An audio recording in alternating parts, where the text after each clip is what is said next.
Good afternoon and welcome, welcome, welcome. The Human Rights Institute and the Institute for the Study of Sports Society and Social Change welcomes you to San Jose State's first annual Research Colloquium for Human Rights and Social Change. The purpose of this conference is to engage scholars, students, and community organizations in conversations on research, reporting, advocacy, relating to human rights and social change. The event will include a keynote speaker and concurrent thematic student-led discussion groups and an awards presentation for students, faculty, and community partners. The theme for this year's symposium is Equity in the Age of COVID-19. Hello again, my name is Dr. Akilah Carter-Francique, and I'm the Executive Director for the Institute for the Study of Sports, Society, and Social Change here at San Jose State University. We are glad you can join us, and we're excited to celebrate and recognize our students today. I would like to start off by acknowledging the land that we are on. The San Jose State University community recognizes that the present-day Muwekma Ohlone tribe, with an enrolled Bureau of Indian Affairs documented membership of over 550, is comprised of all of the known surviving American Indian lineages, Aboriginal to the San Francisco Bay region, who trace their ancestry through the Mission, Santa Clara, San Jose, and Dolores during the advent of the Hispano-European Empire into Alta California, and who are the successors and living members of the sovereign, historic, previously federally recognized Verona Band of Alameda County.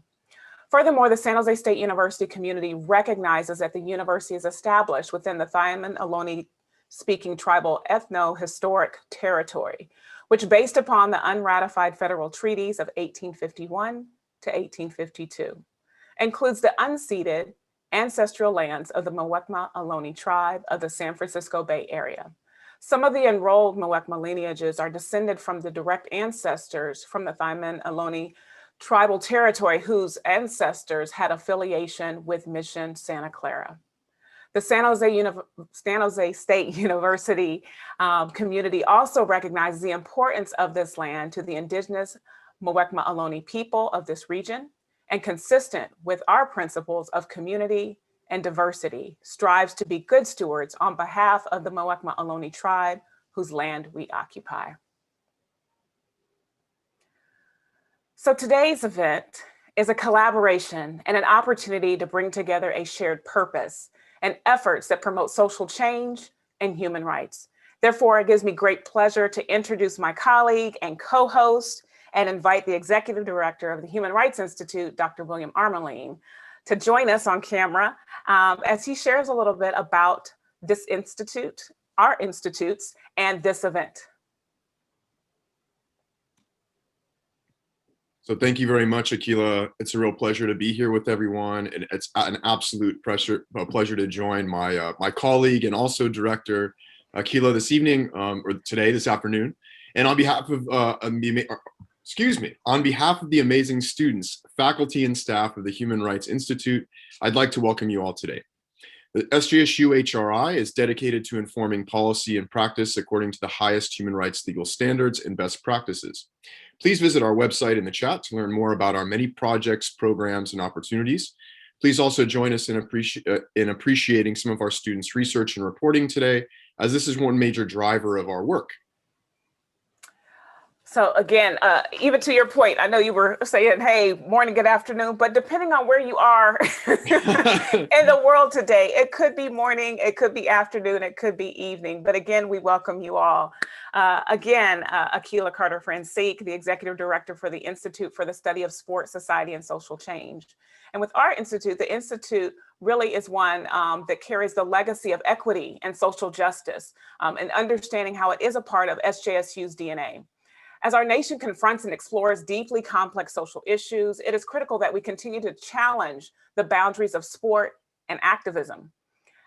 At the Institute, we acknowledge that sport offers the occasion to pose big questions, not just of athletes, but of ourselves, and provide enlightened perspectives.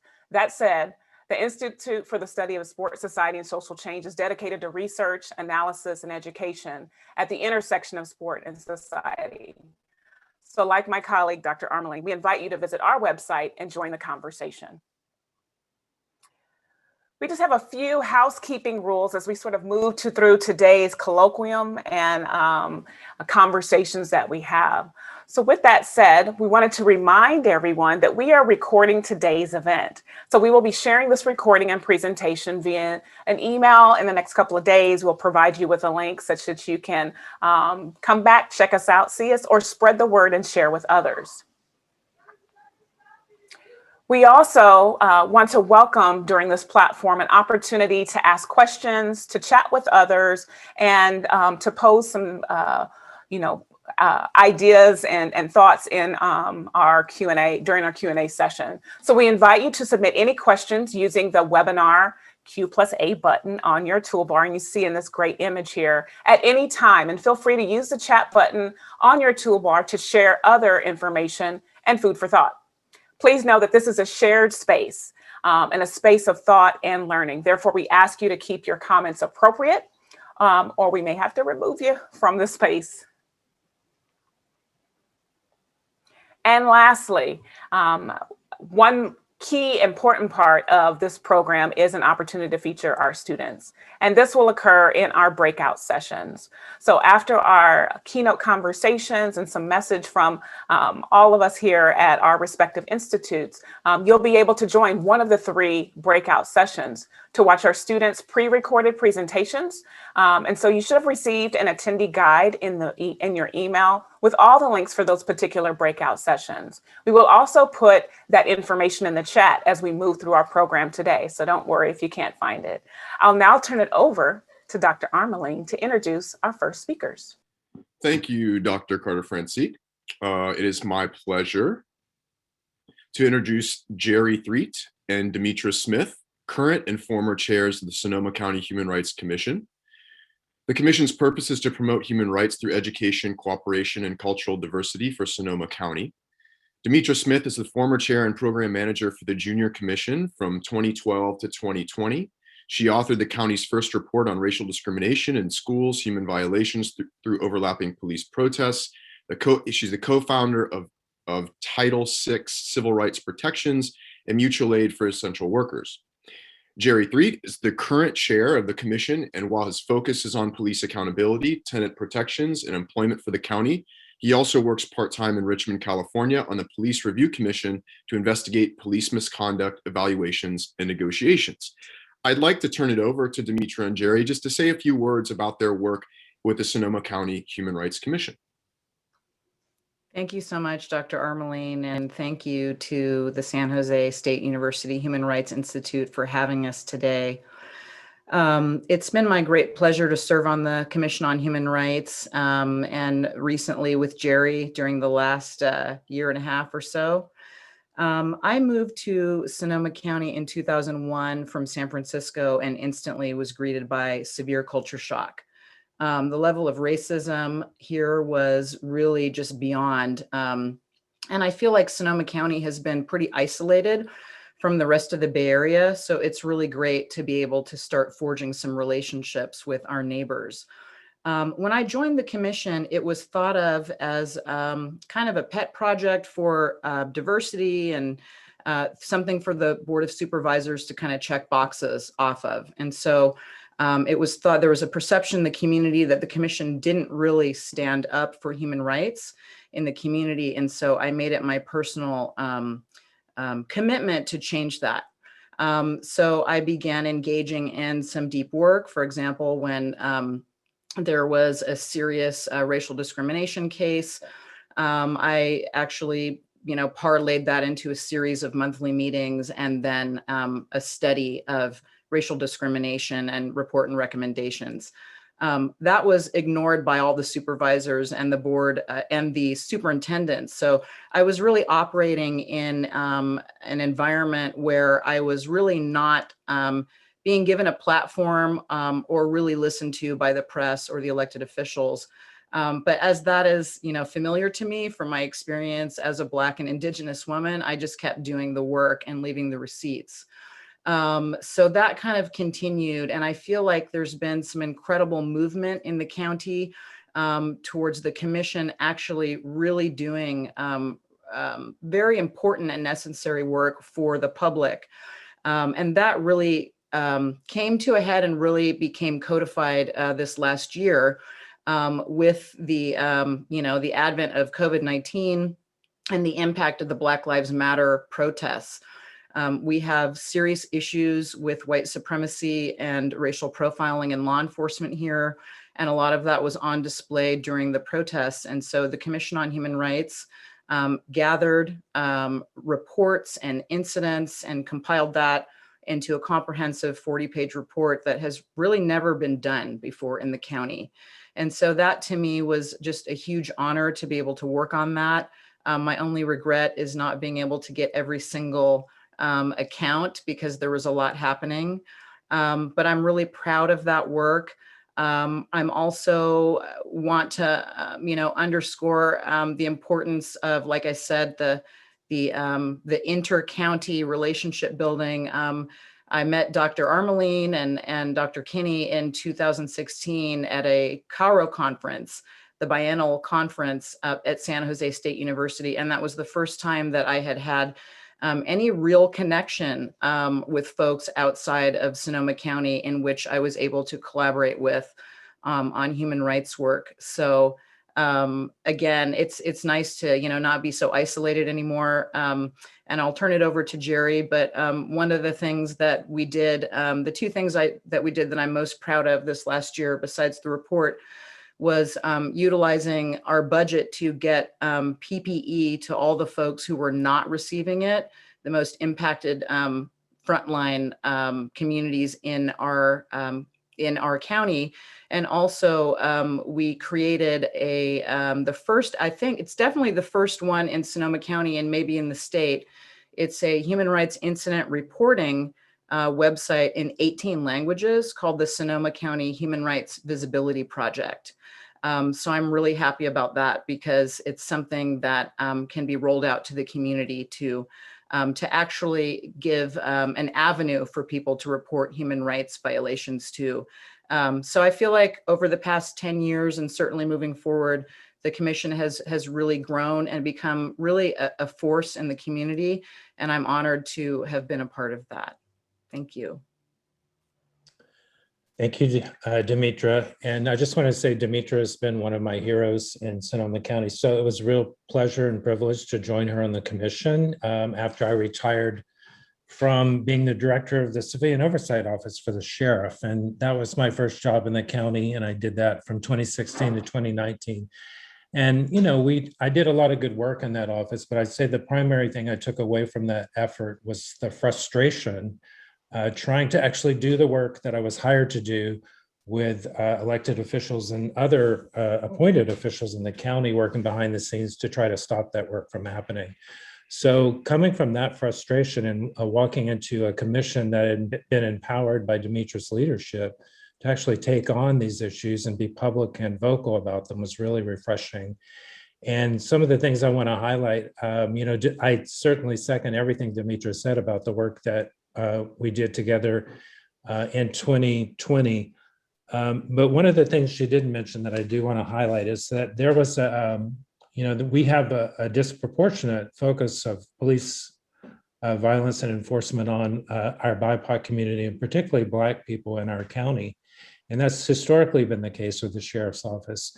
And there was a young man who lived in Grayton, a Black young man who lived in Grayton, whose family had been historically targeted by the sheriff's office. And in February of 2020, had a dog set on him and his leg mauled. And I'm not going to describe all of it, but it was a very significant wound and required that he go in the hospital for many weeks and have rehab. And then his family was targeted after that. And they tried to, at the sheriff's instigation, CPS tried to take away his daughter. So the trauma of that, we got immediately involved with that, Demetra and I, and tried to pull together a team that provided counseling for the family. We worked behind the scenes to keep his daughter from being taken by CPS. And that was really good work that was really meaningful for me. And it was really taught me that, if there's anybody in the county I can trust, it's Demetra Smith. And that was, very rewarding work. And then, since Demetra has left the commission, I've continued on. And some of the work that we're doing right now that I'm also proud of is that we are pushing We did push for the oversight office for the sheriff to be strengthened. That measure got on the ballot and it was successful. We got a 2/3 vote of the electorate to support that strengthening of the office and make it effective. And we continue on the commission to push for every law enforcement agency in the county to have civilian oversight so that it's not just them doing what they want in isolation and secrecy. And then one of my personal projects that has the support of the commission is to push every law enforcement leader in the county to investigate their employees to ensure that none of those employees are associated or have affiliations with hate groups or white supremacist groups. So that's ongoing work that I'm proud of and that I think is important. So thanks for the opportunity to talk about that. And before our amazing guests so far this afternoon run off, I'd like to actually surprise them with a quick announcement. So it's my absolute pleasure to offer our first annual Community Partner Award in Human Rights and Social Change to chairs Demetra Smith and Jerry Threet and the Sonoma County Human Rights Commission. Yay! This award is meant to recognize organizations of community members that are doing bold, courageous, relevant, impactful work to define and realize human rights through meaningful social change. Under their leadership, the Sonoma County HRC did critical human rights reporting on racist police violence and partnered with us in Assemblymember Coller's office to create the CLEAR Act that's actually in legislation right now. We will be going to the Appropriations Committee on the 20th as our next step. If you follow us at SJSU Human Rights on Twitter, I'll throw that in the chat. You can keep up with all things CLEAR Act and all things partnership with Sonoma County Human Rights Commission. And this is the first policy in the nation actually to address the infiltration of law enforcement by right-wing extremist organizations. So we are very proud of this work with our partners. And I can't think of people who are more deserving of our first annual award of this sort, and we'll be giving out these awards each year at this colloquium from this point forward. So please join me again in showing some love for our guests and our first award recipients. Thank you. Thank you so much. That's so awesome. Thank you. And now I'd like to introduce Dr. Miranda Worthen, who will introduce our keynote speaker for today. Thanks, Bill, and thank you, Demetra and Jerry, for that really wonderful discussion about the work that you're doing in the Sonoma County Human Rights Commission and the opportunity for partnership with the Human Rights Institute. My name is Miranda Worthen, and I am the research coordinator for Human Rights Institute, and I'm an associate professor in the Department of Public Health and Recreation at San Jose State. And it's my pleasure to introduce our keynote speaker, Mr. Marcus Durr. Marcus is a retired Navy veteran and a 2019 San Jose State University graduate. I had the immense pleasure of working with Marcus when he was a public health student. And I'm so excited that he will be speaking today with us because I think he really understands and experienced how transformative and impactful doing research while a student could be. And so there's no more better person to talk about research and our research colloquium than someone who has himself conducted research and really learned a huge amount through that experience. Marcus currently works as a community outreach and health education specialist for the County of Santa Clara Public Health Department.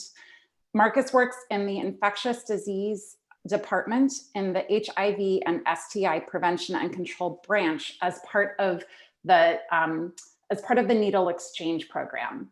And in addition, he serves as commissioner and board member of the Santa Clara County HIV Commission. With over 20 years of HIV prevention and education experience, he remains steadfast in his efforts to eliminate the stigma, misperceptions, and discrimination that many people living with HIV continue to experience today. And after Marcus's talk, we will be able to have a short Q&A with him. So please go ahead and use the Q&A box on the Zoom usually at the bottom, that will allow you to ask questions that you might have about Mr. Durr's work. So without further ado, welcome, Marcus. Thank you, Dr. Wither, for that wonderful introduction. Allow me to welcome you all to the very first joint colloquium on human rights and social change. As we said, my name is Marcus Durham, and I want to thank San Jose State University Human Rights Institute and the Institute for Study of Sport, Society, and Social Change for the invitation and honor to speak with you today. And as you heard, this year's theme is the equity in the age of COVID-19. You heard most of my background. I am a retired United States sailor, 20 years in the Navy. I worked with HIV and sexual health with many of the sailors and Marines for almost 20 years. I got my degree in 2019 at San Jose State, go Spartans. And as you heard, I currently work in Santa Clara County Public Health Department. So San Jose State University has a rich history and a legacy in human rights and social change. You don't have to search far for examples or reminders of the significant role San Jose State University has had on social justice engagement and activism. Scattered around campus are commemorations and tributes reminding us of such endeavors. From the statue of fellow Spartans Tommy Smith and John Carlos with their raised black gloved fists in protest of racial discrimination and inequality. And during the same time period, San Jose State was instrumental in the creation of the Olympic Project for Human Rights, which called upon Black athletes to boycott the 1968 Olympics, in which Tommy and John won medals in. There's also the Cesar Chavez Archway near the Student Union, portraying the toils and challenges of farm workers and paying honor to the historical United Farm Workers of America movement that Cesar Chavez started, to the founding of Earth Day by fellow Spartan Gaylord Nelson, to the annual sleep out to raise awareness of homelessness that takes place today on campus. These are just a few of the many, many examples of how SJSU has been at the forefront of the fight for social justice for over 100 years. An SJSU professor, Professor Jacobs, once said, "To gain an understanding of where social engagement and activism needs to go, we need to fully appreciate where it's been. And SJSU's social justice history facilitates that process. And an important part of that process involves one of the most significant tools we have available to us today, and that's research. After all, at its basic definition, the overall goal of the research process is to produce new knowledge. Now, I could go on how research helps students develop critical reasoning and how it fosters problem solving and analytical skills. And I could tell you that research is where you engage in practical application of all the theories that you learn. I could share how it gives you a better understanding of the research methods and how it provides you with a deeper grasp of the field. And I could even tell you how you will acquire an increased level of confidence working with teams and on your own. And all these things are true and very important. And equally important, it helps define your academic, personal, and career interests while expanding your knowledge. And in essence, it's a short-term, relatively risk-free way to explore whether a research career or a particular field resonates with you. But for me, it goes deeper than that. For me, it's an extraordinary opportunity to honor humanity. Research creates a space for growth, allowing us to challenge biases and misperceptions while making human connections that would otherwise have been forsaken. The importance of these relationships in our own personal development cannot be understated. Building community with peers, faculty, and organizations on and off campus, developing one-on-one bonds and relationships, these partnerships and collaborations are vital and invaluable. You obtain a sense of purpose. You can discover as opposed to being told. You develop your agency, influence, self-efficacy, and voice. Helping others reinforces our sense of relatedness to others. It embraces and celebrates our humanity. Research allows you to identify barriers and challenges.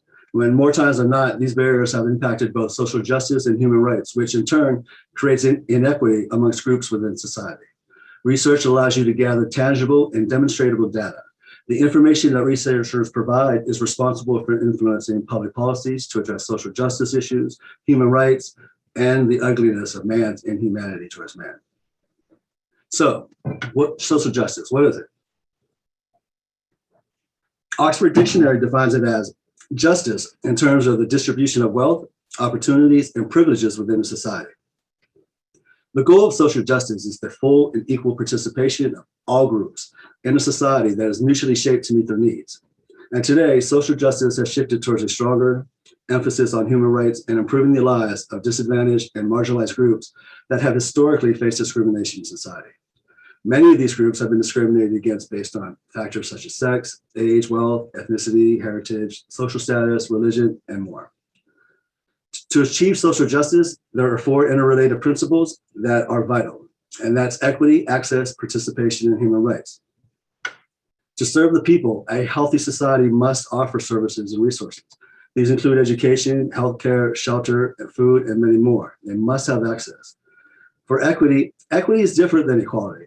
If social justice were only concerned with equality, it wouldn't lead to a just society. Equity considers the differences between people, and it adjusts the benefits to those people that need the most help. While unequal in its strictest definition, equity leads to a society with reduced inequalities. The 4th principle of social justice is participation. Society must allow everyone to voice their concerns and take part in making decisions. If something affects a person's life, a group in society, then that person or group needs to be a part of that process. And human rights. To me, human rights and social justice are 2 sides of the same coin. You cannot have one without the other. For a society to be just, it must ensure the protection of everyone's rights, no matter. Human rights could quite possibly be the most commanding principle for social justice. They are acknowledged internationally and are highlighted and underscored in many treaties around the world. These principles have had a deeper impact on me. The advocacy I strive to partake in was molded by my upbringing. Early in life, I was exposed to the concept of others. As a boy, I learned what it felt like to be marginalized and discriminated against. Growing up in a small, rural, and very conservative Western Pennsylvania town, as a young gay male, I saw firsthand how easily one can fall into the category of the others. And it is these others that have historically suffered the most from social injustices. In the 80s, as a teenager, I saw how HIV and AIDS not only devastated the community I belonged to, but it further created prejudice and discrimination against the LGBTQ community. And because it was considered a gay disease, there was very little interest from the government and the medical community to address the issues, as thousands and thousands of gay males died. There was no such thing as social justice. There was no access, participation, no equity, and human rights were not even considered. These realities had a profound effect on me. They guided me to becoming a champion for others. Becoming a champion required more than a simple desire to help. I wanted to identify the reasons, the constructs, and the barriers that consistently led to the disenfranchising of marginalized groups. I wanted to treat more than the symptoms. I wanted to eradicate that which created these symptoms, the root cause. Well, how do you do that? Research, the collection and synthesizing of information. Research allows you to explore, experiment, learn, and achieve. I've been fortunate to see these principles of social justice enacted every day in the line of work that I do. As mentioned, I work in the Needle Exchange Program for Santa Clara County, and I'm a commissioner on the HIV Commission. So we work, these positions are centered around addressing the systemic and structural factors that cause or contribute to social problems, specifically with people who inject drugs or people living with HIV or AIDS. In the Needle Exchange Program, we, for those that don't know what the program is on, we exchange new needles for used needles. We provide STD, HIV, and Hep C testing. We do referrals for mental health, detox, substance abuse. We provide opioid overdose prevention by providing Narcan kits and training. We do harm reduction, and everything we do in public health, we try to follow the harm reduction model. We don't try and tell folks what to do, but we meet them where they're at and go from there. We provide kits for available safer smoking, safer sex, hygiene, fentanyl test strips. And as a member of the HIV Commission, it's our mission to create an effective, compassionate, and comprehensive system of HIV prevention and care services for people living with HIV or AIDS in Santa Clara County. Within the first month of working for the Public Health Department, I knew this is where I was supposed to be. My team, the Needle Exchange team, was asked to be part of an outreach event for the unhoused members of our society. We were to conduct syringe services and HIV and Hep C testing. Upon arriving at the site, I saw organizations and services that I had no idea existed in this county. There were buses and trucks and numerous volunteers and county workers. I caught myself looking around, taking everything in, watching the smiles and sincere gratitude of the roughly 50 to 60 unhoused people using these services. You know, services such as screening and medical care, mobile showers and washing machines for clothes, hot meals and drinks, people providing clothing, hygiene kits, blankets, sleeping bags. Organizations like the Valley Homeless Healthcare Program, they provide care for over 7,000 people every year. the backpack homeless healthcare program, which my team is a part of also. We pack our backpacks up with supplies, medical supplies, syringes, hygiene kits, whatever we can think of. And we go out to the encampments and on foot, hooking it and providing all that, those valuable services to them. Dignity on Wheels, they're the ones that go around and provide the venue for washing their clothes and taking showers. And then City Team was the one who provided hot meals. So as I mentioned, I knew I was in the right place. As I continue to watch and admire all the hard work and services being provided, my heart smiled. I was filled with such joy. It was both encouraging and rewarding to see people taking care of people. It was easy to see how the principles of social justice were being implemented. Access and participation were provided by us going to where the people are, literally and figuratively. Those who needed more help than others were provided such, and there was our equity. And basic human rights were second nature to everybody providing services. It was an amazing experience. Not long after that, COVID-19 struck. This is where I saw another huge shining example of social justice taking the forefront when it comes to public health. One of the very first priorities that the public health department had was our unhoused communities. It was realized that their living conditions put them at a higher risk of contracting and or succumbing to the COVID-19 virus. The county quickly implemented a plan to house as many as possible. The county secured hotels, apartments, city buildings to house this vulnerable population. And as soon as testing became available, this community was one of the first ones that was tested. Again, access and participation are vital. So not only were there testing sites throughout the county, we also traveled to the encampments and shelters to provide that testing. And as soon as the vaccines were available, a plan to meet the people wherever they were was created. We visited every encampment and shelter in the county to ensure that we met the immediate needs of our unhoused population and their vaccinations. Equity and human rights are consistently at the forefront of what is done. I'm incredibly proud of the work we have done for this often shunned and discriminated population. With that being said, we've heard all the stories of inequity during COVID. Social justice and equity have far to go and far to reach. It is not enough to simply expect social justice. We must demand it. And to be successful, it requires work, sacrifice, self-reflection, and knowledge. And to accomplish this, it is imperative that we know what to do differently to affect the changes we desire. And this is achieved in discovering new knowledge. And if you recall, I mentioned that the process of producing new knowledge is through research. Research not only grants new tools, processes, and information, the human connections and understandings that are achieved inevitably make you a better person, a better advocate, a better supporter, a better activist, a better human. Individually, we can make small changes. Engaging in partnerships and collaborations with your communities makes those small changes into big changes. And those big changes in turn have huge impacts on people, and those impacts can change society. So in closing, I encourage you to research, explore, experiment, and achieve. Find your passion, your purpose, and what motivates you. What are the changes that you want to see, and how will you make it happen? We all have the power to initiate change. We just need the commitment to embrace our humanity and the conviction to inclusion, diversity, and equity. So that is all I have for y'all today.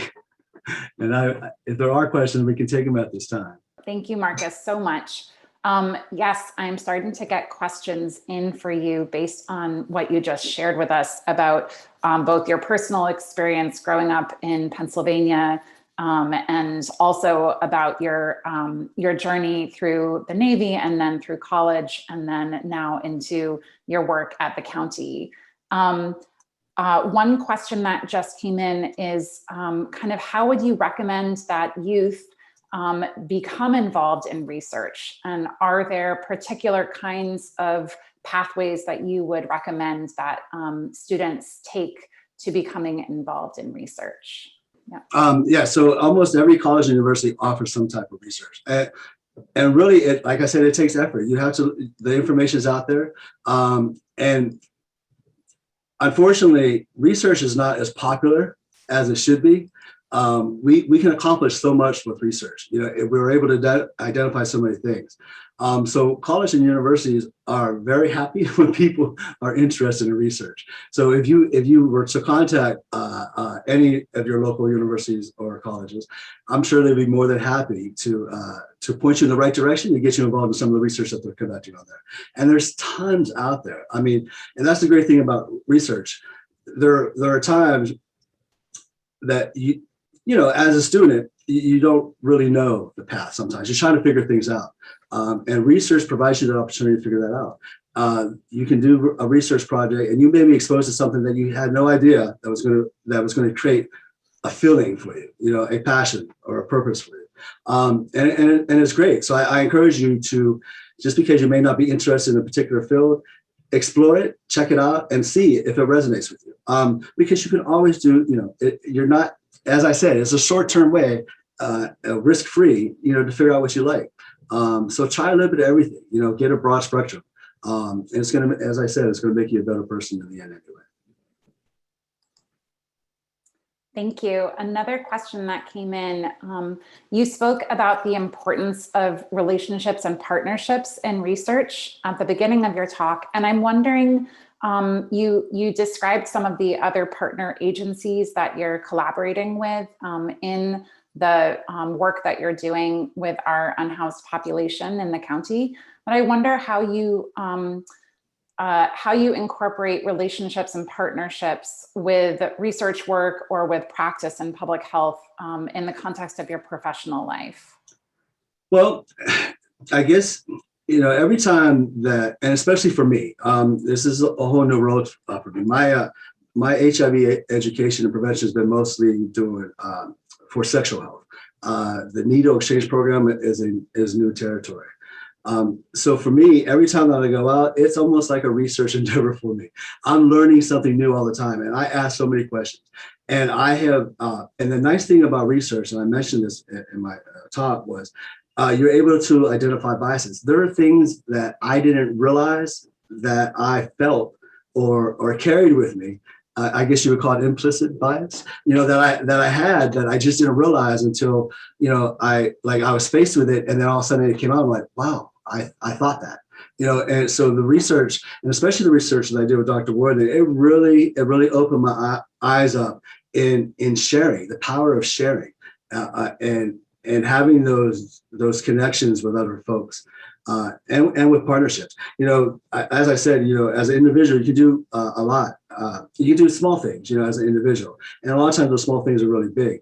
But when you collaborate with other people, especially when you have overlapping interests, you know, most of the partners that we have, they're doing the same work we're doing, or they're working with the same communities that we're working with. So why not combine your powers? And then you end up, you know, we always hear about the whole person concept, but that really embraces the whole person. You know, we're attending to all their needs, not just their medical, not just needle exchange, not just STD testing, but we're trying to get them housing. Do they need housing? Do they need food? Employment services? I mean, there are so many things that the county offers, and you wouldn't never know that unless you collaborate and you have partnerships with other people. So I can't even stress the importance of collaborating and working with other groups of folks, not only for getting new information, but the power that you have doing it together. Thank you. There was an article in the New York Times, I think it was yesterday, maybe you saw it, about harm reduction approaches. And it was an interview with someone in San Francisco who himself is a recovering addict, who talked about how the approach of delivering these kind of safer drug use kits makes it really difficult to come clean. I don't know if you saw that article, but I wonder what your thoughts are about that, and if there's research to support the kind of holistic care that you're talking about, as opposed to the concern that some people have raised about providing new needles or other kinds of material paraphernalia that support drug use, making it more difficult for people to stop using drugs? Well, actually, that's a great question. There's a ton of research out there that shows that programs like the needle exchange program that we're running here in the county actually reduces the drug use that our clients have. It actually improves their health overall because as I said, we follow the harm reduction model. So we meet our clients where they are. We don't tell them not to do drugs or to do them or whatever. But if they are going to do them, we want them to do it the safest way possible. And they respect that and they appreciate it. You know, we establish a bond with our clients. And then once you establish that bond, then all the other services, like we don't push,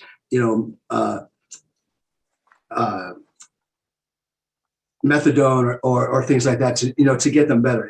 If they ask for it, it's something we'll provide, but it's not something it's not a goal. Our main goal as following the harm reduction model is to prevent overdose deaths and to prevent HIV and Hep C. Those are the three main things that we're dealing with this community. And the services that we provide reduce HIV that we'll see in the county. It reduces the Hep C cases that we'll see in the county. And it reduces the amount of overdose. In the last year that we've been providing Noxolone to our clients, we have saved over 400 people have had reversals. That means 400 people have died and came back because of the Narcan that we gave them.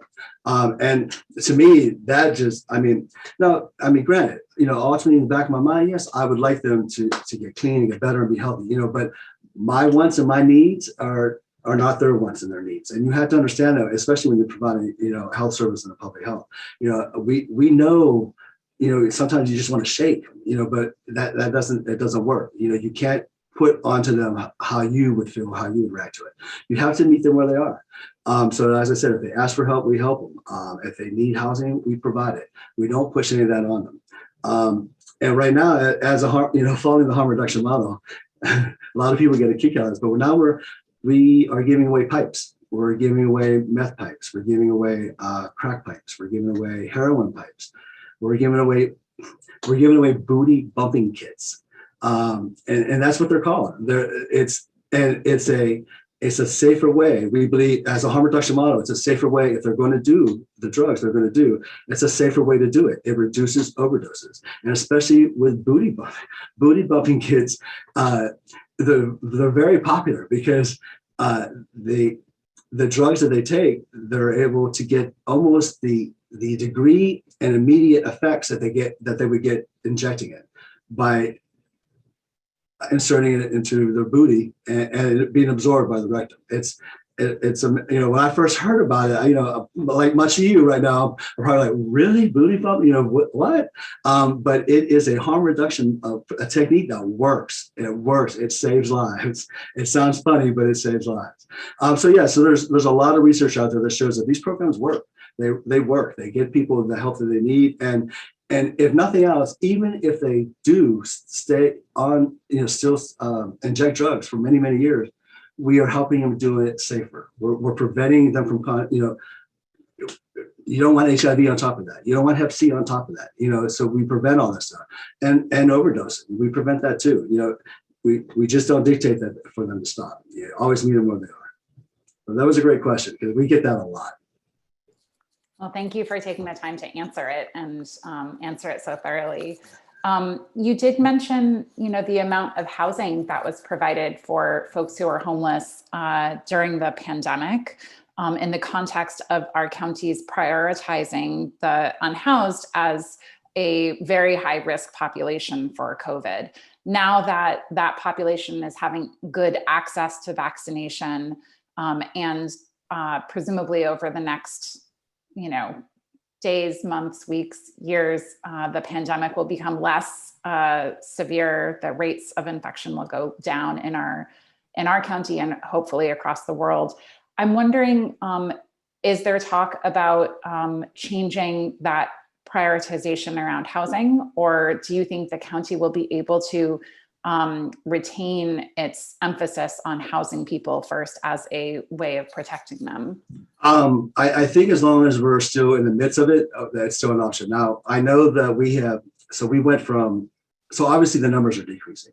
We went from we had 3 hotels that we were housing, and now we're down to 1. There's just not demand. And it wasn't just the unhoused. We were also putting folks up who had to, say they had a quarantine or they had a possible exposure and they couldn't quarantine in their own home because there were too many folks. Well, the county would step in and say, okay, we'll give you a spot so you can quarantine. So it wasn't just the unhoused community. Of course, 90% of them were the unhoused community, but But yeah, I don't see it going away anytime soon. And it's a catch-22, you know, because you may have noticed around the county, there's a lot of encampments. And you'll notice also that they haven't moved for a very long time. And there's a reason behind that. The county made a decision that moving the encampments, because normally we go in and they do what's called sweeps. You know, they just sweep it up, take everything out, tell everybody you got to go. But they realized that would increase the chances of contracting HIV by having them move.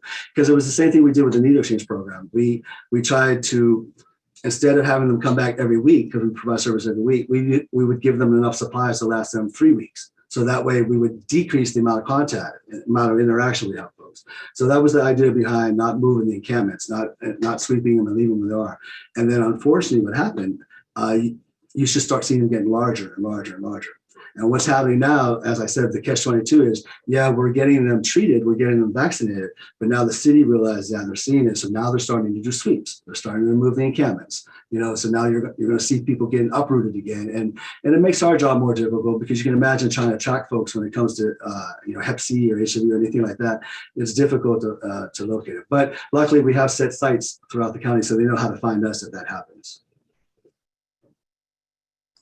Thank you so much. We're drawing to a close. I do want to just give one last opportunity if anybody else has any further questions.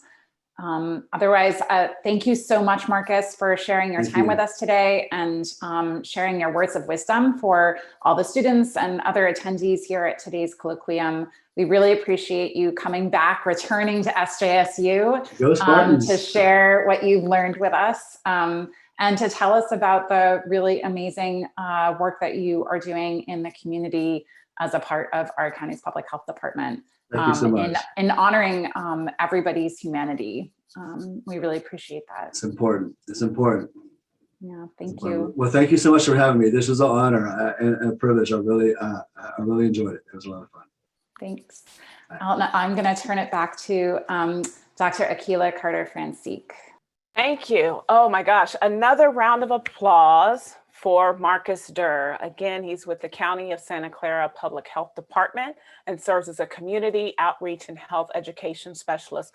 I was taking copious notes, I don't know about you, learning all about the work that he does and how he's really taking his undergraduate and graduate studies, his efforts in research, and using that in his day-to-day practice or praxis. So now I want to turn to our next segment. So is going to be some student research breakout sessions. So in this next segment, we will actually host our inaugural breakout session. So students at the undergraduate and master's level cultivated a presentation based on primary and secondary data, a present day question of interest while considering this year's theme, equity in the age of COVID-19. So we have 3 dynamic breakout rooms that we definitely want you to join in the conversation and hear from these amazing students. Our first breakout room will focus on mental health and wellness. It'll be moderated by Dr. Miranda Worthen, and you'll see your presentation here. So students, definitely take note what room you're in. We're going to be dropping links in the chat as well to join those breakout rooms. Again, take note, our audience participants, if this particular subject is of interest to you, we encourage you to join in that room to hear the research and join the conversation. And breakout room 2, we will focus on marginalized people, groups, and communities.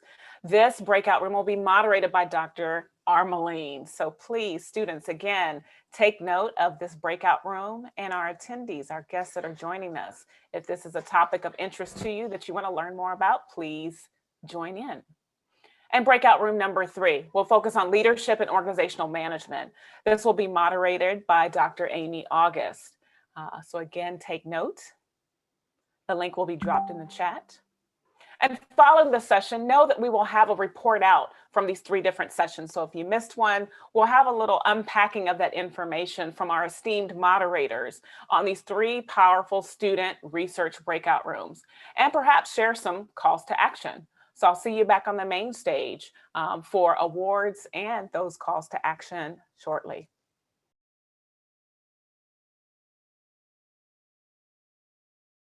and Recreation. And I want to welcome you to our very first Student Research Colloquium on Human Rights and Social Change. This is going to be an annual event, and so we encourage you to come back again next year. If you are a student, consider telling your peers about this opportunity to present their work that's happening here. And we're really excited to share what's been going on, what we are doing in our research here. And so I want to just start with some housekeeping. Then we'll go through and do the presentations. So to start with, this slide shows you how you can ask a question, how you can use the chat. So it's circled this button that looks like a little bubble. You've probably seen it by now. You can go ahead and post questions into the chat. If you have questions during a presentation, I'd encourage you to write it into the chat as you need to, but then maybe hit send after the presentation so that it's not popping up necessarily during the presentation itself. And then during the question and answer session, feel free to put questions into the chat, or you can unmute yourself and ask the question directly. I'll be facilitating the question and answer sessions. I also wanted to just point out that we are recording today's presentation so that it will be posted on our website so that people who aren't able to access the presentation right now as we speak will be able to view these recordings at a later date. Let's see. I'd like to introduce our first speaker. The first presentation is by Melissa McClure-Fuller, and we're going to watch her presentation on bisexuality and mental health among young adults during COVID-19.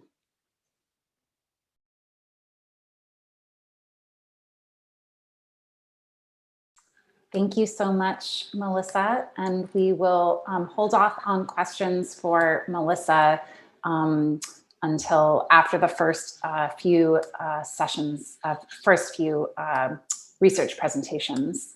So the next presentation is by Thea Echeverria, and it is titled "The Association Between Loneliness and Suicide Ideation Among College-Aged Adults During the COVID-19 Lockdown."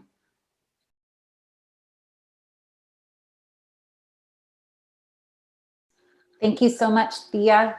That was a lot of information packed in. Thank you.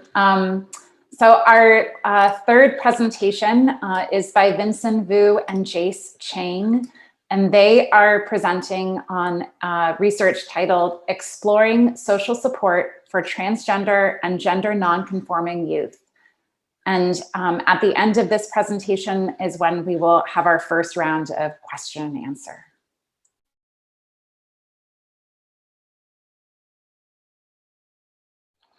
Well, please join me in a round of applause for our first three presenters. We're going to pause now for, we can take up to 15 minutes for question and answer. And I know these presentations have some content that is in conversation, right? There's a lot that we can relate across the presentation. So as you have questions, feel free to ask a question directly to one of the presenters. They're all here today with us. Or if you have a question about the research that could be answered by several of the presenters, feel free to ask those as well.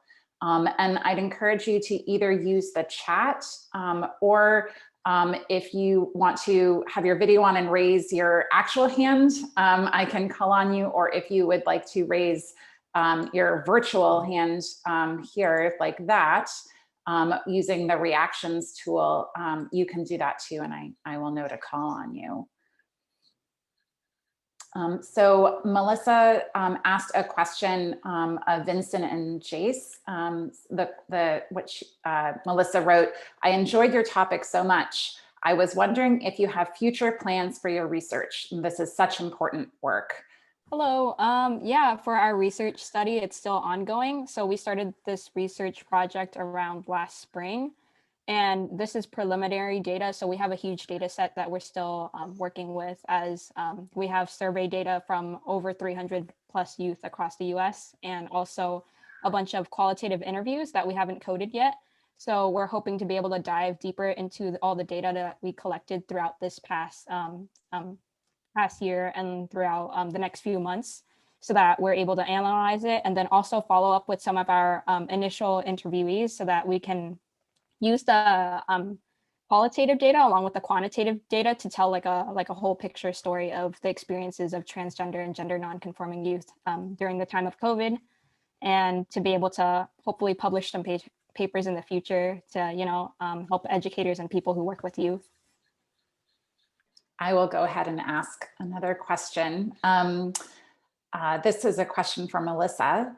And you showed us data that indicate that bisexual young adults have worse mental health outcomes than heterosexual young adults.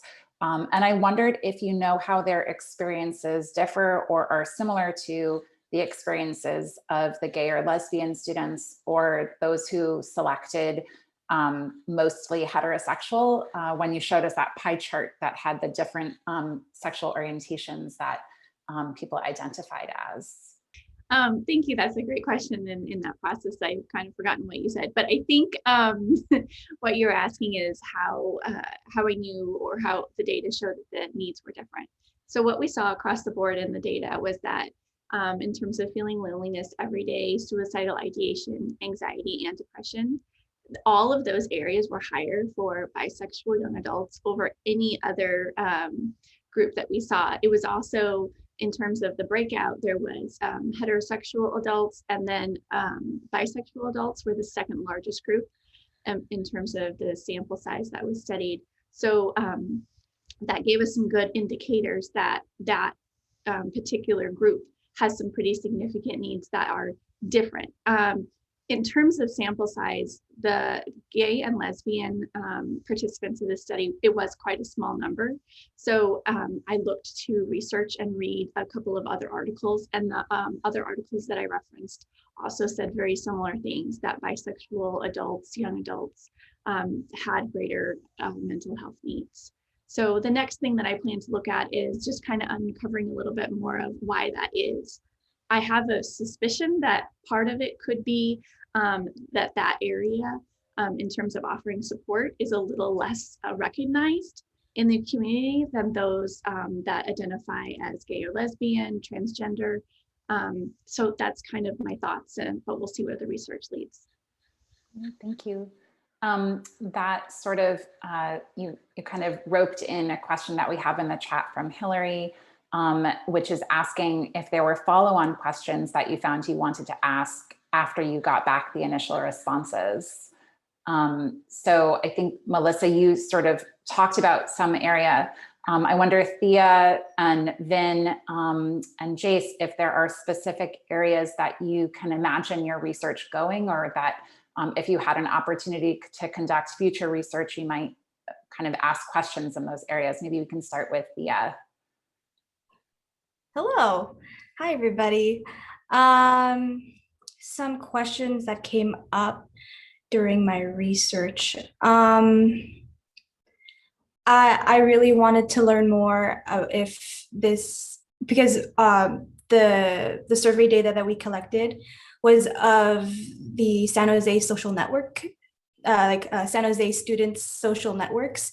And I wanted to find out if this can be like truly representative of the population, maybe just in the United States or just California. So if a question that came up for me would be, how well can this translate to a larger population?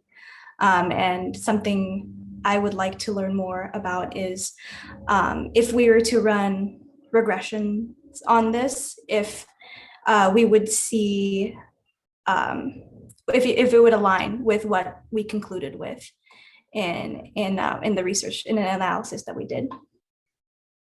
Thank you. Great, thank you. Vin or Jace, would you like to share if there are particular areas that you imagine your work going, or that you that this kind of sparked curiosity about anything in particular that you'd like to learn more about through future research? Something that our group was really interested in with our faculty mentor was the concept of how COVID allowed people to have more time to explore their identities.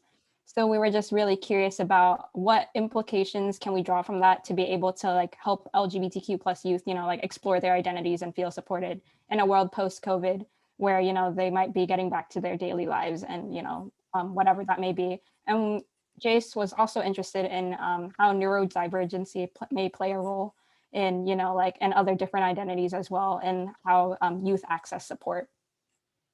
Yeah, thank you so much. One of the questions, Vin, while you're still on, that I had for you about your work was the age range that you included in your study was rather broad, 13 to 25, and there's so much around identity formation that's taking place then.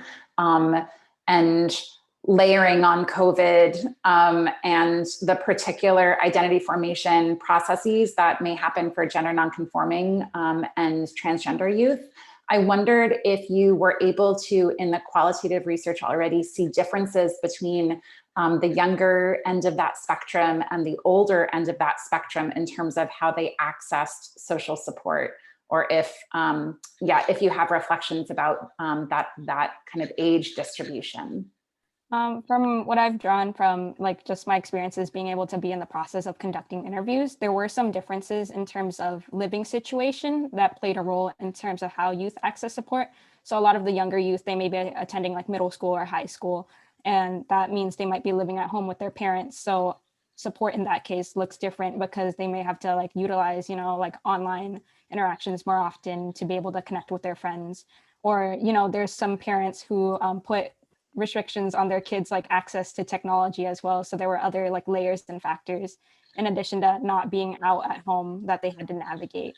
And as for the older youth who are in, the college age range and beyond, some of them were living on campus, some of them were living off campus, and there were changes in living situation that influenced how they accessed their college friends, or maybe some of the people who were in their lives before, but now they can't see on a regular basis. So it really depends on their personal like ways of reaching out for support. But in general, we've noticed that a lot of people have been tapping into online means, and some people find benefits and some people find drawbacks. So yeah, a lot of big mixes, but living situation was a key factor in that too, in addition to the stage they are in terms of their LGBTQ plus like identity development and how much they know about their identities. Thank you so much. That's a great answer. Thinking about the three presentations together, although Vin and Jace, I'm not sure whether you measured loneliness. That was obviously a key part of what people reflect on when they think about their social support and their social connectedness. So I wonder if any of the four of you, the three presentations of four of you as speakers, have thoughts about what people who want to support the population that you're describing. So whether it is narrowing in on college students or narrowing in on young adults or youth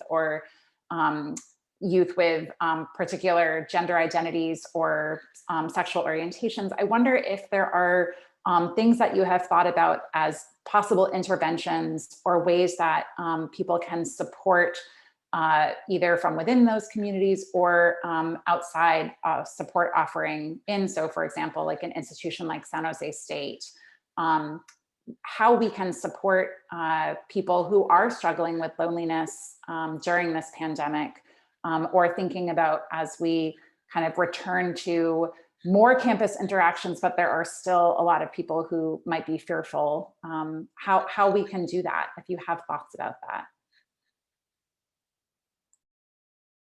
I can speak a little bit about this.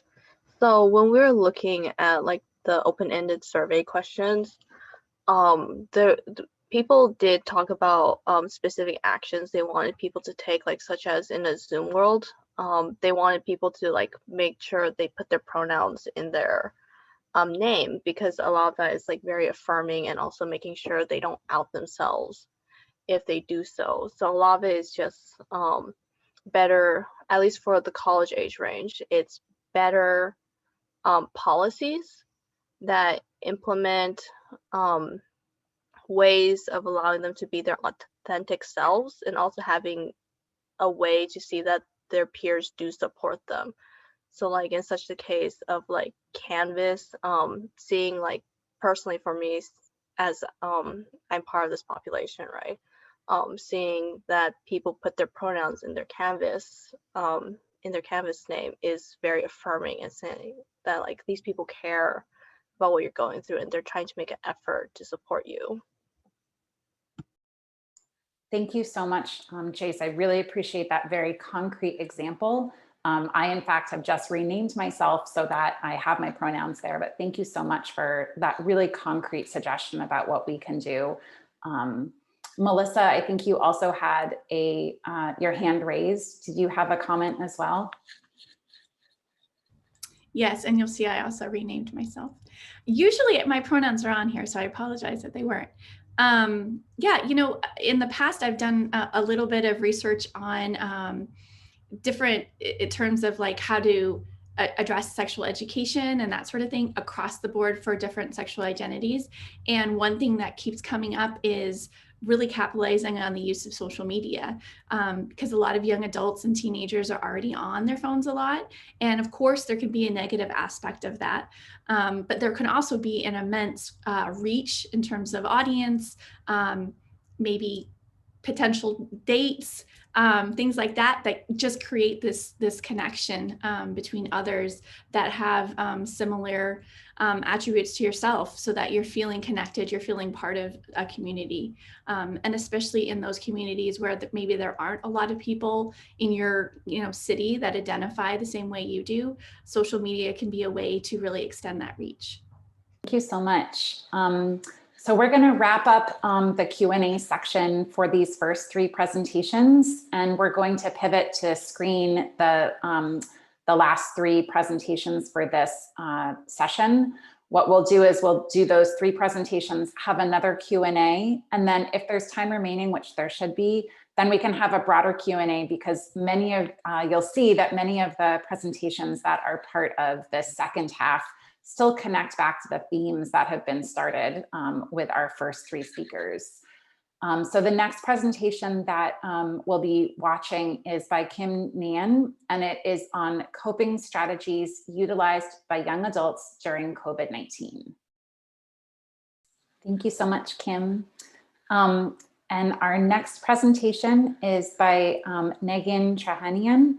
And this presentation is on the types of support for the LGBTQ+ community, and specifically in athletics.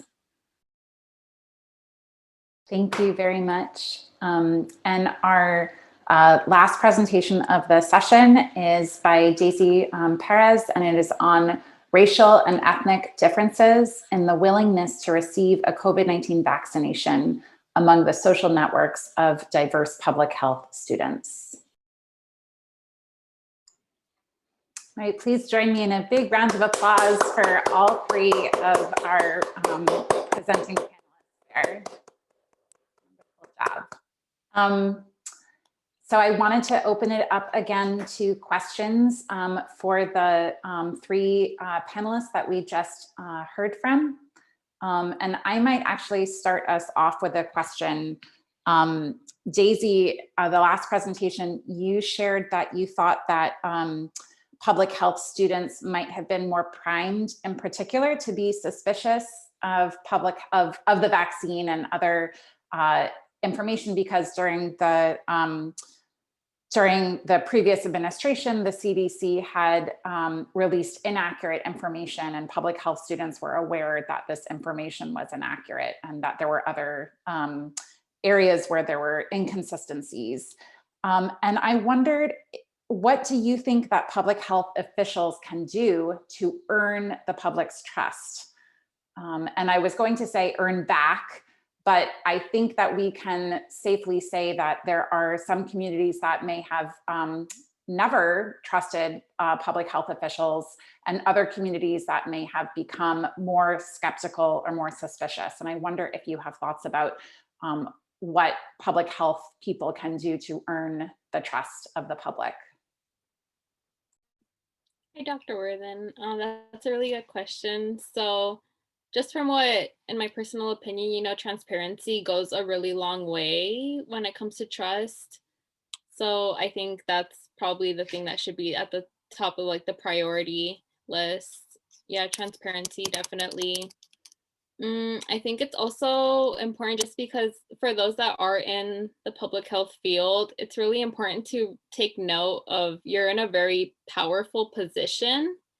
And I know that, you know, it's kind of one of those things that, you know, money talks, even in politics and so many things. I feel like for those that are in power, it's a lot to ask, but, you know, not to let that influence what it is that they put out there in the world, not to just put out certain information because a certain corporation or anything like that, you know, believes that it is best to put that kind of information out there. You know, really work for the people rather than for those who can provide funding and all of that, and really steer the way that they make decisions. Thank you so much. Are there other questions? Again, feel free to type your question directly into the chat, or if you want, you can, if you have your video on, you can raise your actual hand, or if you have your video off, you can raise your virtual hand. And I see a question in the chat from Melissa saying, I was curious if any of the presenters have seen public health campaigns or messaging that they particularly liked or felt worked well. I can go ahead and answer just from what I've seen. You know, being like in this day and age, I am on Instagram a lot, and I like to follow a lot of like public health clubs that are on campus. And one that I really enjoy following is the San Jose State, I think it's Women's Wellness Club. And apart from just posting like flyers that, you know, give information that are really helpful, a lot of their officers actually make videos where they discuss like wellness practices and just offer a lot of advice. So it feels like a more personal type of method of communication, you know, rather than just a flyer with no face to it. So I think that's something that's really captured my attention. Okay, thank you so much. Any of the other panelists, Kim or Megan, and I'm sorry, I actually don't know how to pronounce whether it's Nagin or Negan or so please chime in and correct me. It's Nagin. So I apologize for saying it incorrectly earlier. Great. Nagin, did you have any suggestions or ideas about campaigns, either public health or your presentation was really about discrimination and lack of support for LGBTQ athletes. And I wonder if you've seen any campaigns that have promoted positive attitudes and or advocacy around laws for LGBTQ athletes. No, I haven't really seen anything like that, especially not recently, unfortunately. That is definitely an area that people who are interested in doing further work or social marketing, maybe note that that's an area well deserving of attention. Nagin, I had a question for you. You mentioned in your presentation several discriminatory policies and laws that make participation in athletics either impossible in somebody's actual gender or make it difficult to do for different athletes. And I wonder if you have seen examples of gender affirming laws or policies in athletics or policies or laws that are supportive of LGBTQ athletes that we could advocate for the adoption of in other areas where those policies may not be present. Yeah, actually the NCAA has a policy where if you are, after a year of hormone therapy, you are allowed to participate in the team with that gender you identify as.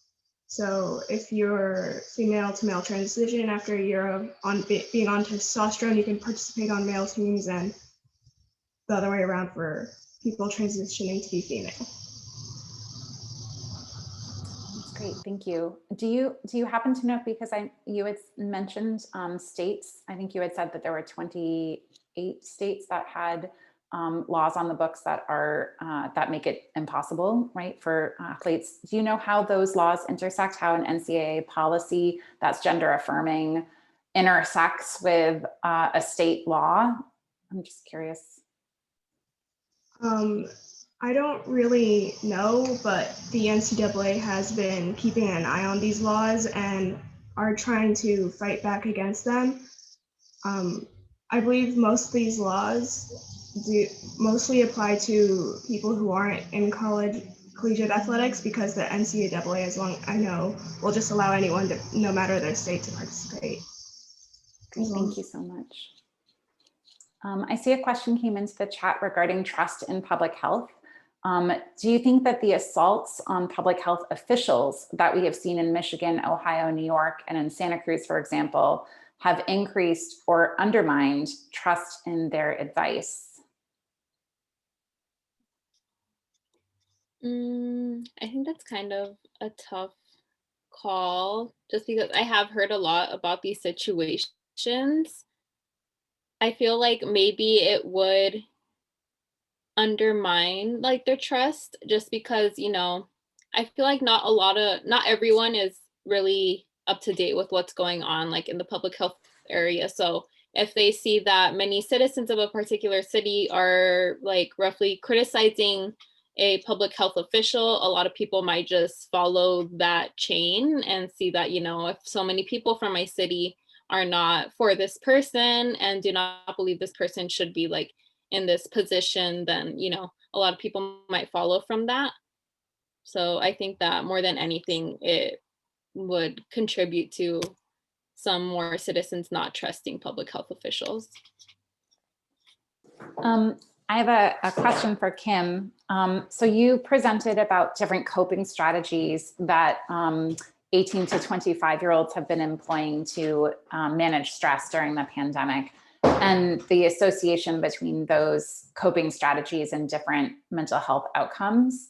And I wondered if, when you were looking at that, if there was anything that surprised you or anything that you thought,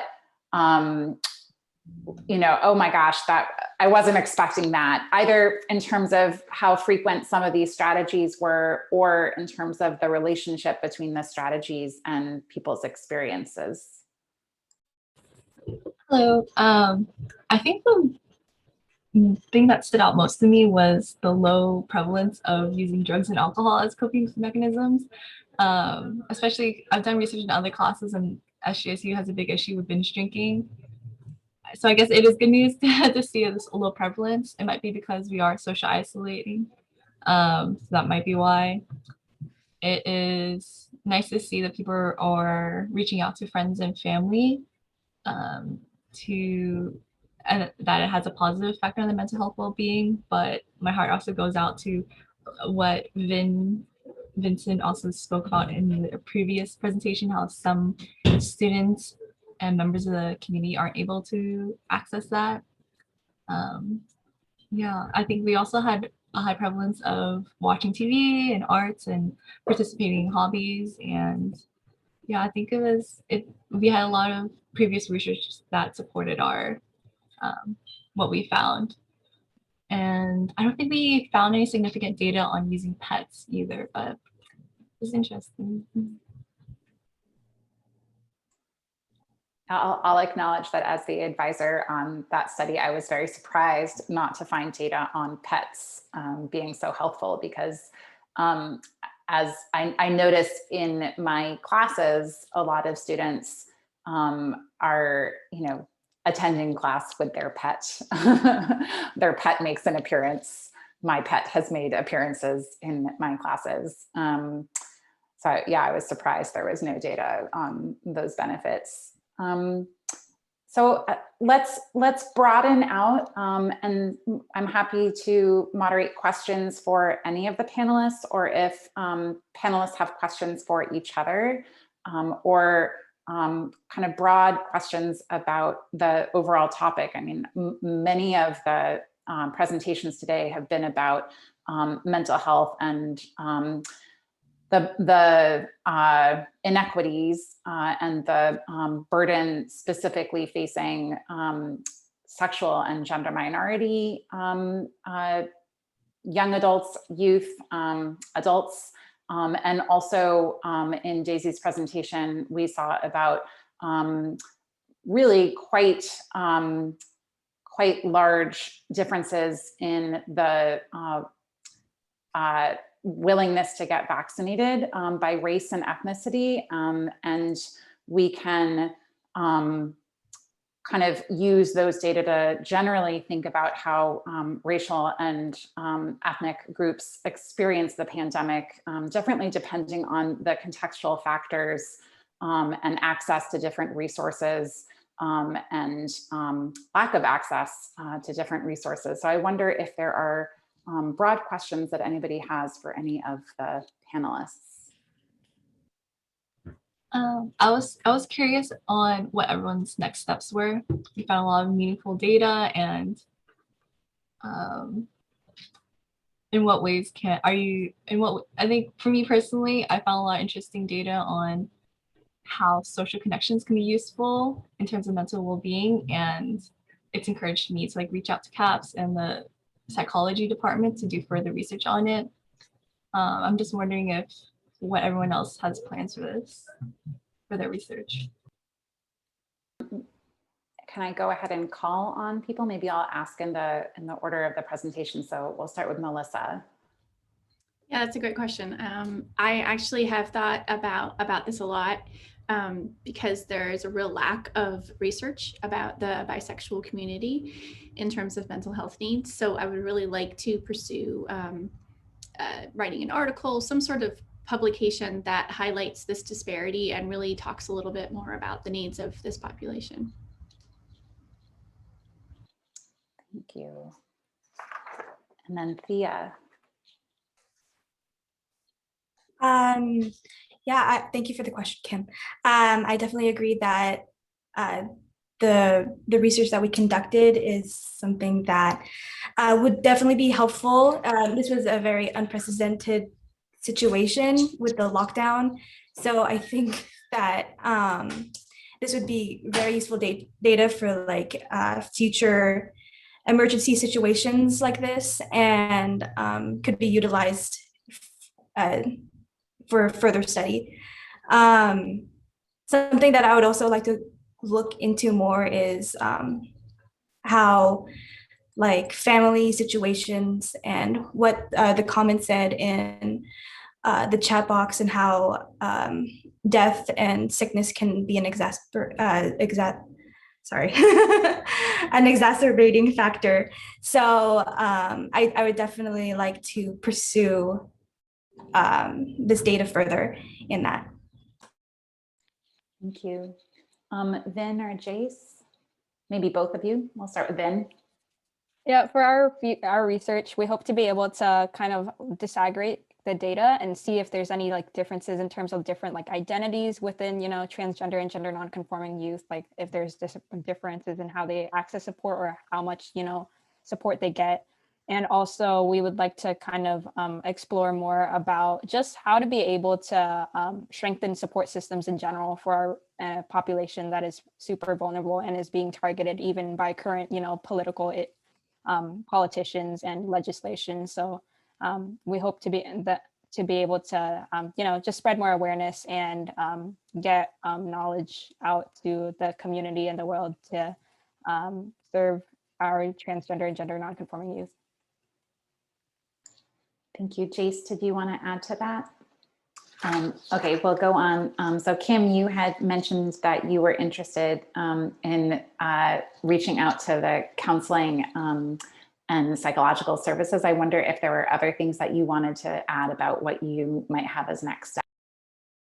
I'm currently working on creating, in partnership with CAPS in the psychology department, we're launching a cross-sectional survey this summer about access to CAPS resources, and especially in today's political, and if there's like enough service provided to students with the current research. I'd really like to, and I worked with Daisy for vaccine hesitancy. I'd really like to, in parallel to the campus reopening, I'd really like to share this research with students through tabling or reaching out to CAPS and having workshops, or at the very least having digital media released through email. That'd be great. Just spreading this information to more people. Thank you, Nagin. Actually, since the theme of this is how everything relates to COVID, unfortunately, I couldn't find anything how COVID affected the support systems of LGBTQ athletes. And so I want to look into how it affected their support system, and like how it affected NCAA's or Athlete Allies' ability to support athletes, or the loss of emotional and social support from their teammates and coaches affected athletes directly, and things like that.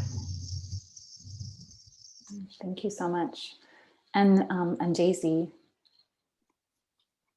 So given the context of how vaccine willingness was back in October 2020 versus more recent months, luckily a lot of racial minority groups are actually more willing to receive vaccinations nowadays, which is like excellent news. I believe that this might just be due to a lot of what's been going on since quarantine, trying to give these groups support. So, just I would really hope that this could continue, just because racial minorities do face many obstacles even outside of COVID vaccines. It's just great to see like what's going on. So it would be really cool to participate in supporting these racial groups in the future.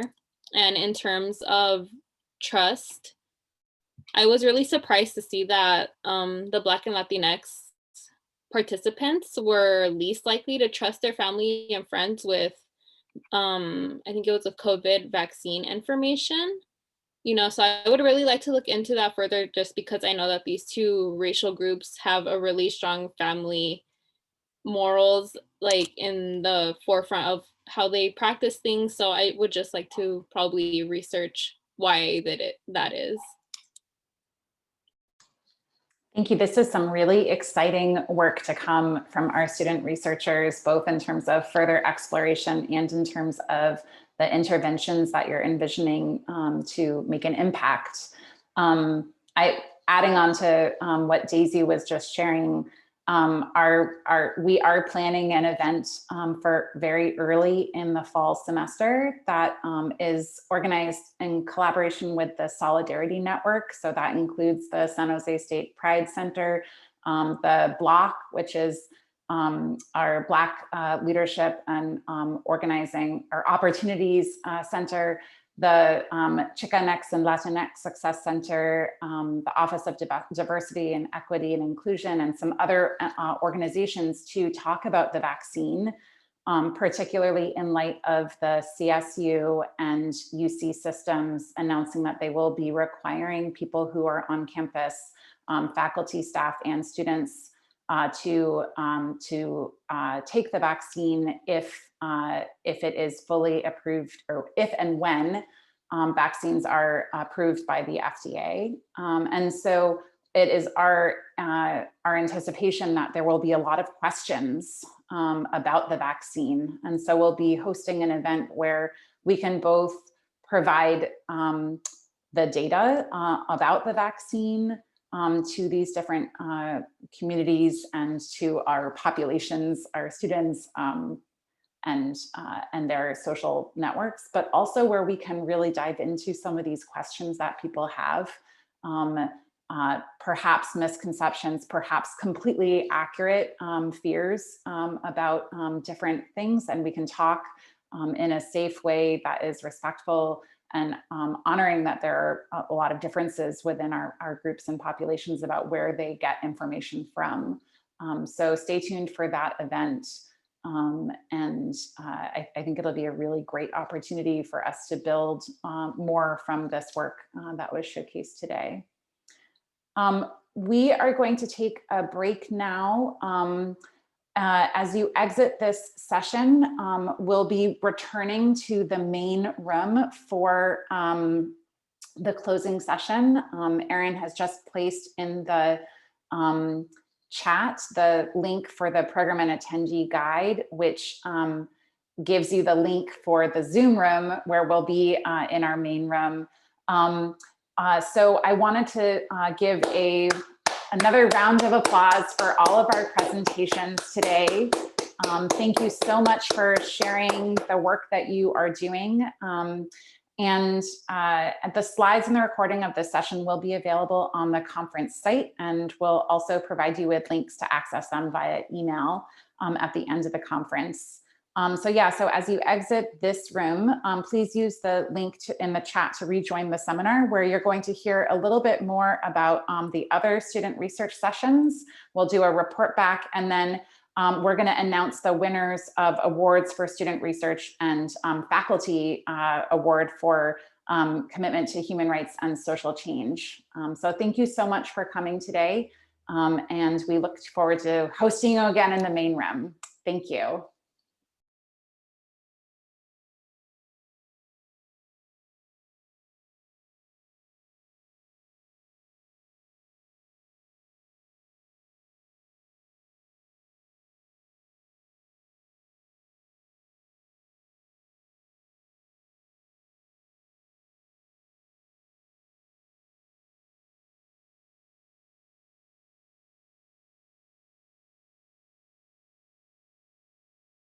Hello, I'd like to welcome everyone to our breakout session 2 on marginalized people, groups, and communities.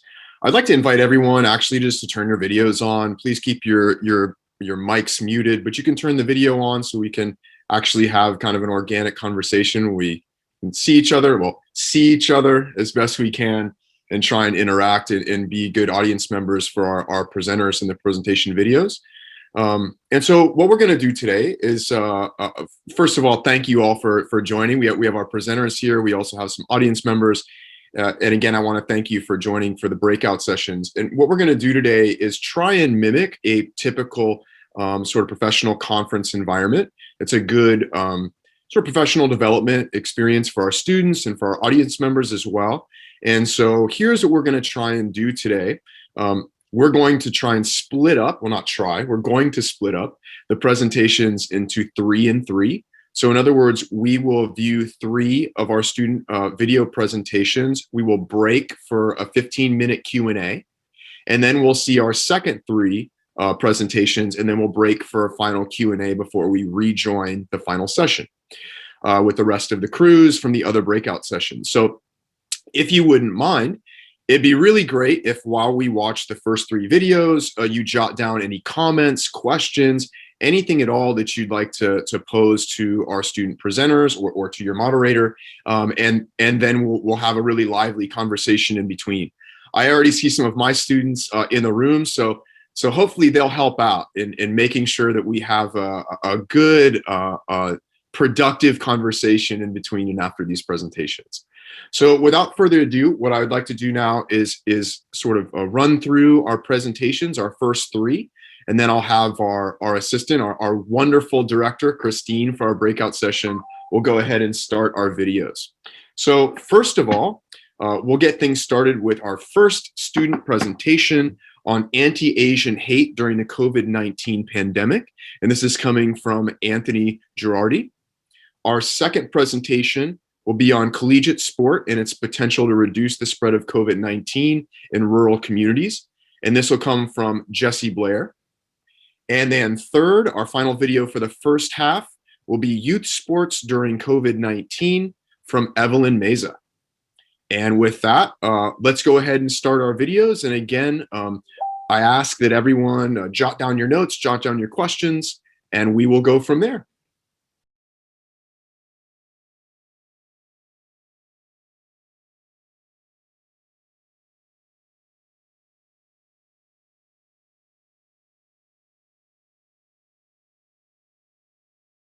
Okay, thank you so much again to all of our presenters. I think you can see we have some really wonderful presentations to review today. We'll have 3 more to follow. But before we do that, why don't we open it up for some Q&A for our presenters who are here. Go ahead and raise your hand, if you will, for your question or comment, and then we'll address it to the presenter and highlight you to speak.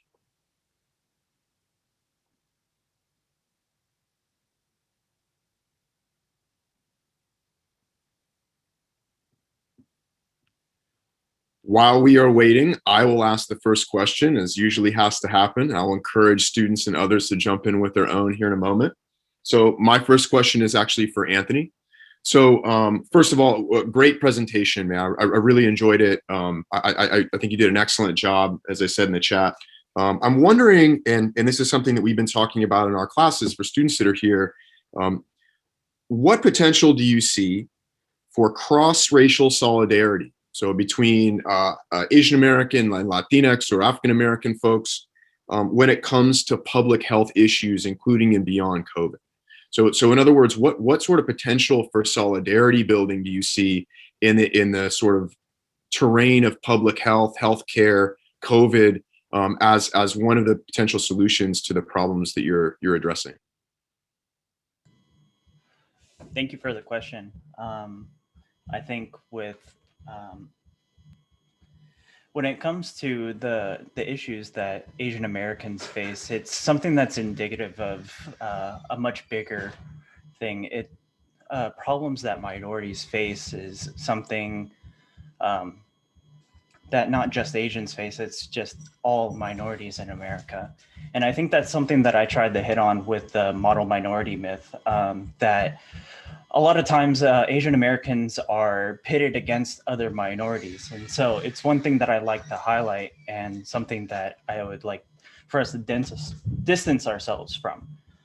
Because I think, like you are asking, having these minority groups come together in solidarity is something that, we don't have to tackle these problems alone. It's something that we could do together.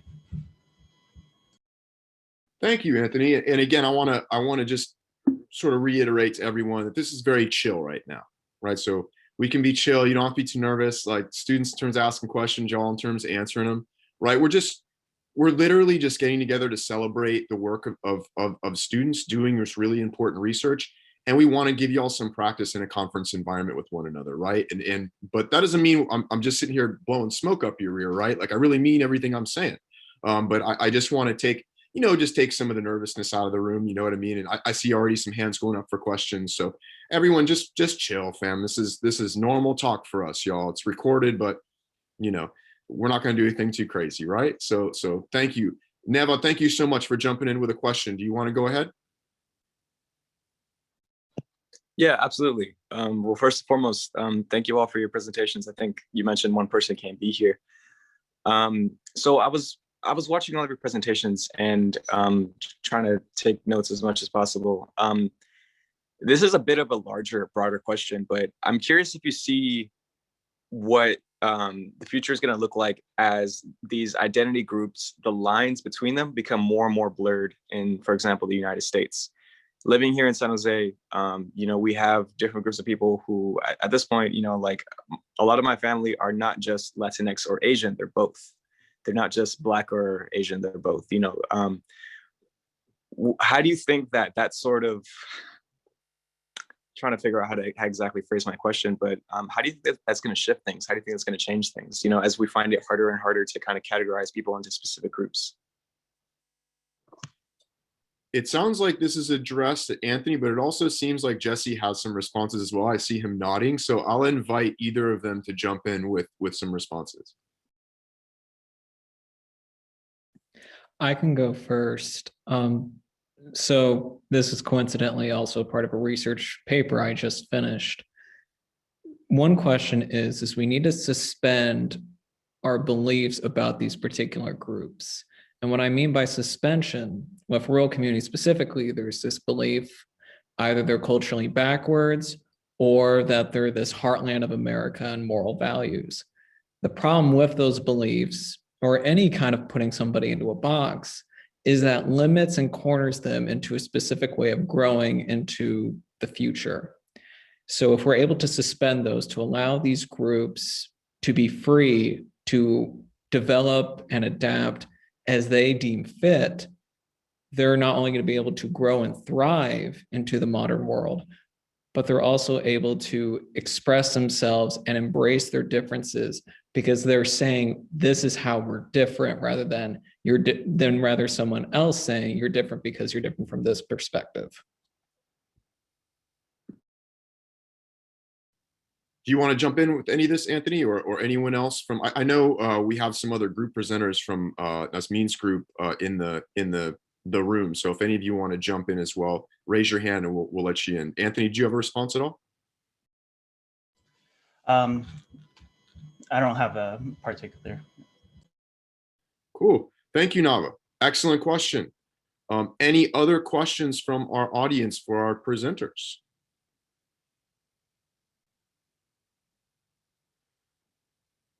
Okay, I see some claps. Let me look for a hand here. Oh, we have hands. All right. Why don't we start with Julia and then we'll go with Yesenia. Hey, my name is Julia.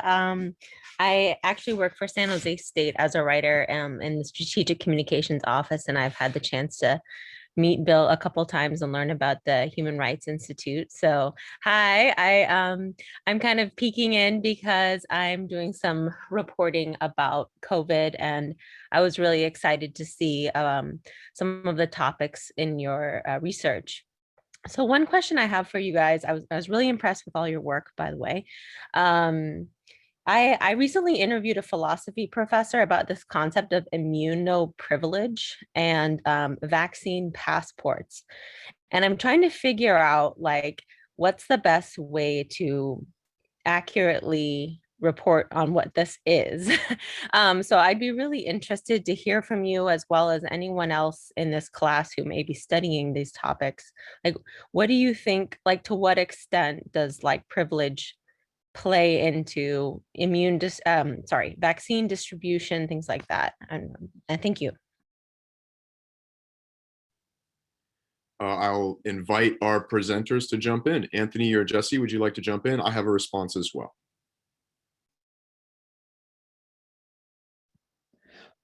So there's actually a particular article that I think you're going to enjoy. If you're familiar with the Baltimore Ravens, they're an NFL team in Baltimore, Maryland. And one of their former players, Anquan Boldin, actually addressed what I'm understanding to be this exact issue. Because down in Florida, apparently how the governor is distributing vaccines is through Publix. I'm not familiar if you have any of those stores in California, but when I was actually working down in Florida for about 7 months in the central area, that's pretty much like Walmart. That's Target. That's the place everybody goes to. Here's the problem. They're not in rural communities. So Anquan Boldin, recognizing this issue because his hometown, I cannot pronounce it, and I don't remember the name, but his hometown is 30 miles away. And if you got a job, if you got responsibilities at home, that's a trek. So he went to his hometown and set up a vaccination distribution center to bring those immunizations to his hometown, where they necessarily wouldn't have that opportunity. So that's one specific example.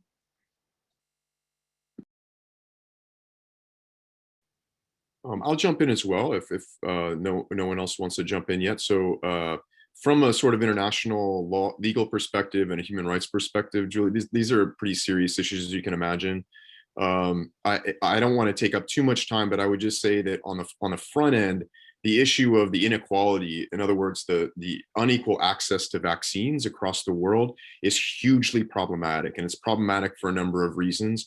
One of the reasons is because it's simply not true, either in this case or ever, by the way, when pharmaceutical companies lie through their teeth and say that somehow they are incurring all the cost of research that goes into vaccines and medicines.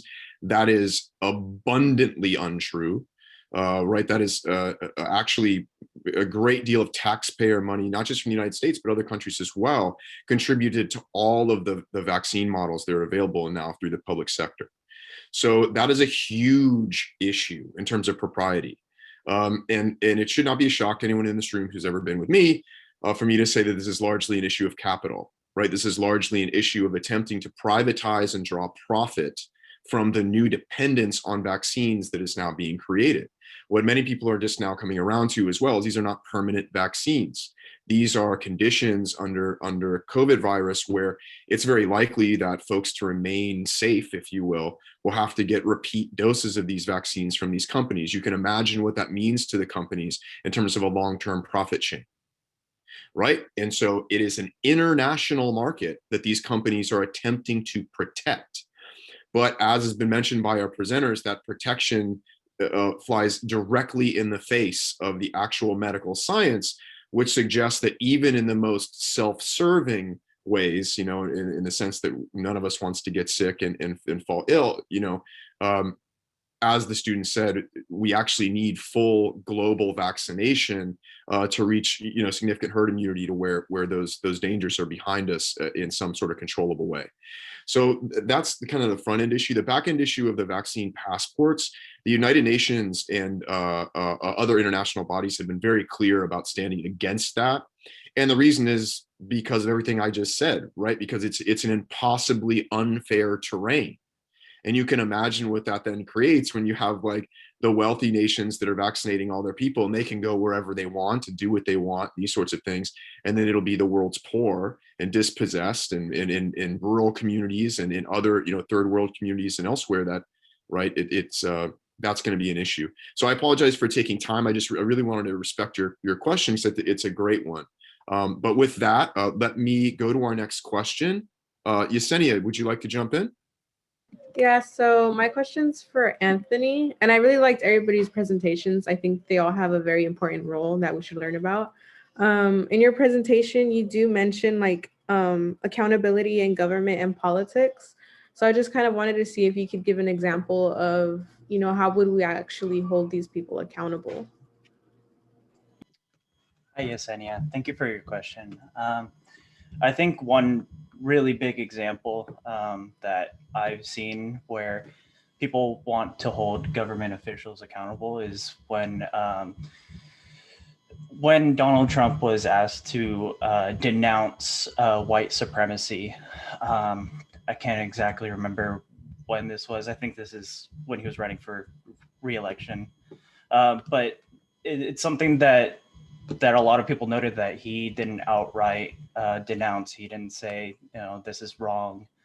And I think it's important to, try and nail that home with, your local officials, or, reaching out to maybe say your university president and, having them send out a newsletter and talk about that. That's one thing that San Jose State does a really great job of. But that's something that we could take and apply that elsewhere as well. Great. Thank you, Yesenia, for that excellent question. And thank you, everyone, for these thoughtful questions. I think it's time for us to move on to our second group of videos. And so why don't we show a little love for our presenters that have been so bravely answering your questions today. Yeah, excellent job, y'all. Excellent job. Thank you so much. And again, Jesse, welcome from Michigan, fam. I'm originally from Ohio, so you got mad Midwesterners in here. Don't trip. So at any rate, why don't we go ahead and I'll let our section director go ahead and start our next set of videos.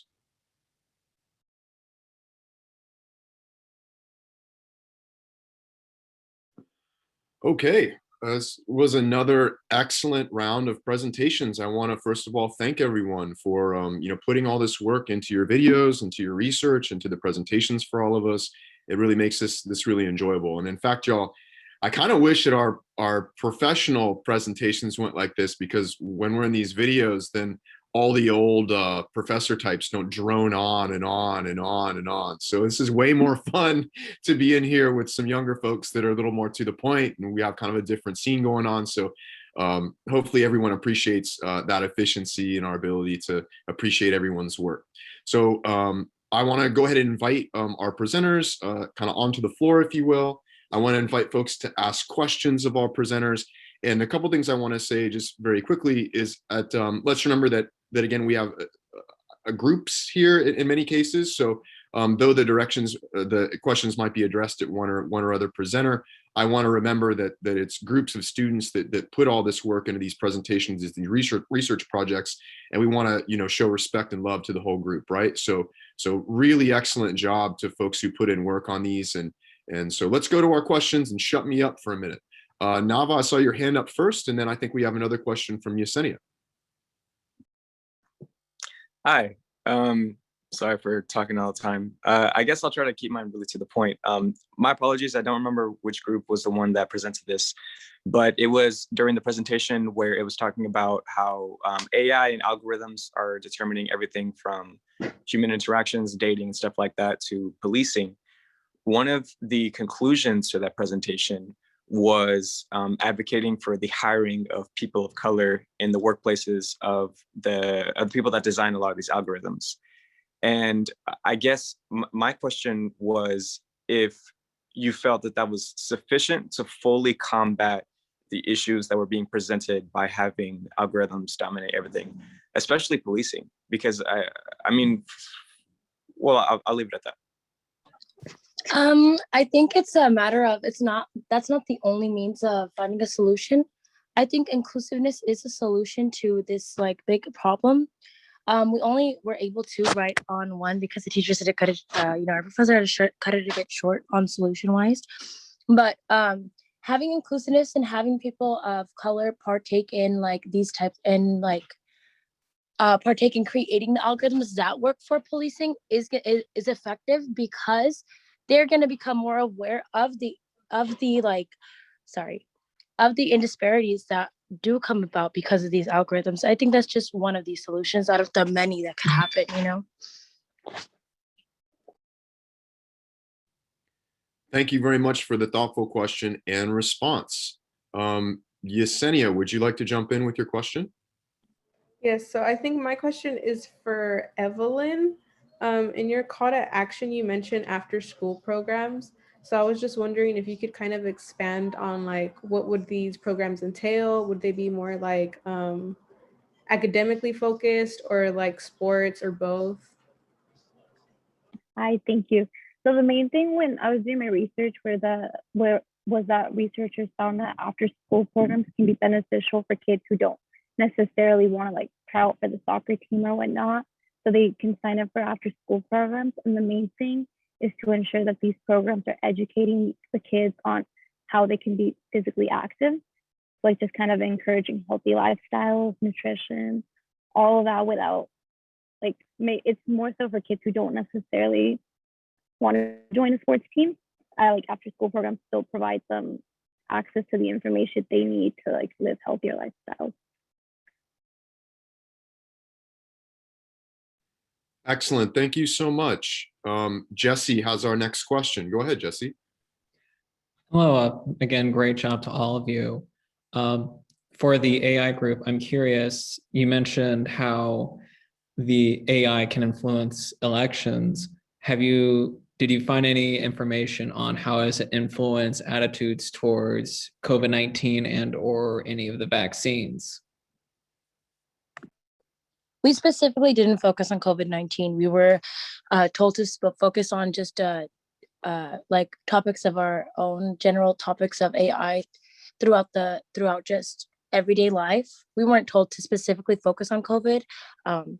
Otherwise, we would have definitely done research on that realm, but just more of a main focus on just what we did a criminal justice focus. We did a focus on our social life, and we did a focus on the economic realm as well. Not necessarily the vaccine and COVID, but yeah. Thank you. And I don't see any other questions yet, but I have a couple myself. I got to do my duty as a moderator and ask some questions as well. So Samanpreet, you were just answering questions, so I'll keep you on, but I want to invite your other group members to answer as well. So if anyone else from Samanpreet's group would like to jump in, you're more than welcome to do so. Or if more than one of you wants to answer this question, you're more than welcome to do so. So I'm gonna pose kind of a difficult sort of Soc Theory 101 question for you all about the sort of broader ramifications of these technologies for specifically your generation, right? So my question is this: How have these technologies, and you can think of that however you like, this sort of new gen of technologies that cover surveillance and consumption and all these, and that's the algorithmic technologies, the AI technologies, and all of these sort of same suit, right? How have all these new technologies affected your political power as a generation? And you can take that question however you like.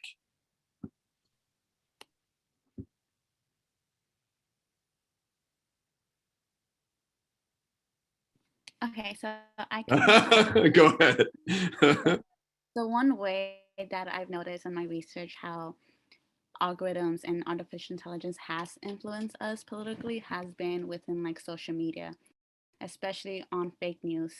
As we saw in the 2016 election with Trump and Clinton, we also saw how Russia in some way was able to interfere with the election. You know, we saw a lot of news reports about that. But even other than that, we saw how a lot of fake news was going on within like the Trump election and the whole administration.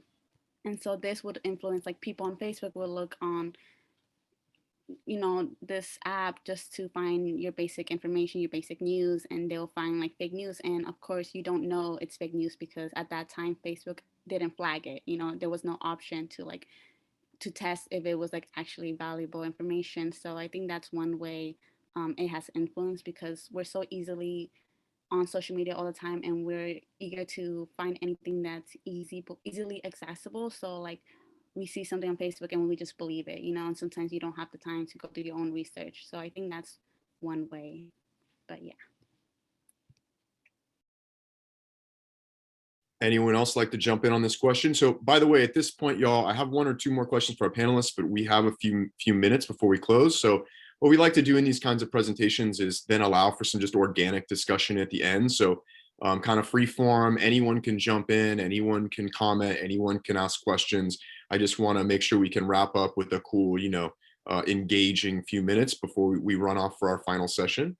So I'm going to ask one more question before I leave it up to the sort of organic conversation of the group, either on the question I just asked or whatever you like.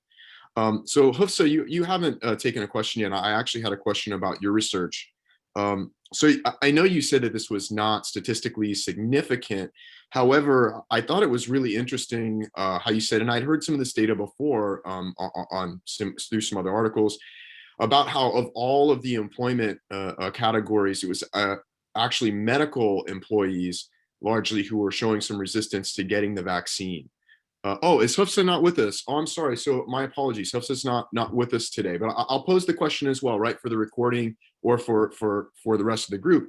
I don't know about the rest of you, but again, I found this to be a really fascinating aspect of her research. You know, why would we see among the different categories, particularly among the quote unquote essential worker categories, right?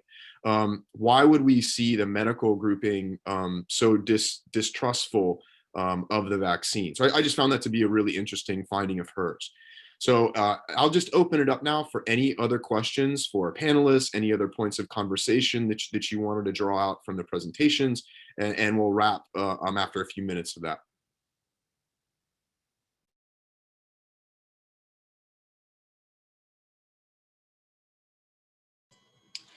I think for me, at least anecdotally, I've heard of a lot of people that have hesitancy to vaccinate just because of kind of like the rapid development and implementation of it. And so some people might be a little hesitant to vaccinate themselves just because they believe that there might not be enough research, enough testing that has occurred.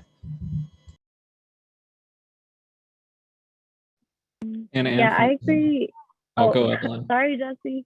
I was gonna say, just anecdotally, I totally agree with Anthony because I got my second dose yesterday, and you know, I'm not really worried about that, but I know a lot of like even friends are kind of saying the same thing, like they're kind of gonna wait it out and then wait till more research comes out.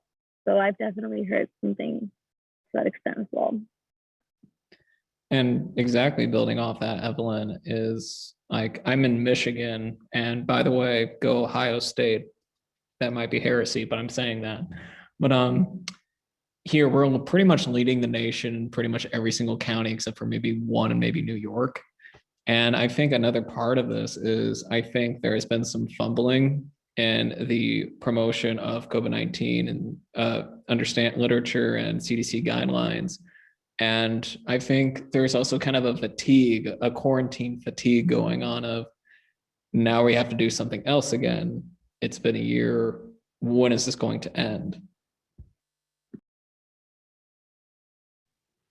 Indeed, I want to draw Jesse. I think it's a really good point. It's same, Evelyn. I'm wondering if any of you picked up as well on it was part of, I'm sorry, Tasmin's research earlier in the day, where she noted that the trust in the president was very, very poor, which again, noting that the data was collected sort of in the university community, that shouldn't be terribly surprising given what we know about politics of that community. But what was a little more surprising to me, and I think links to the conversation right now, is that the trust in the news media, if you notice too, was atrociously low. And it's particularly in comparison to like one's own doctor, one's own sort of family, and these sorts of things. And so I wonder if you all see a connection between people's feelings about vaccination in general and these sorts of fears, and that either distrust of or increasingly sort of alienation from the news media. Is there a connection there, or am I just trying to draw something out of nothing?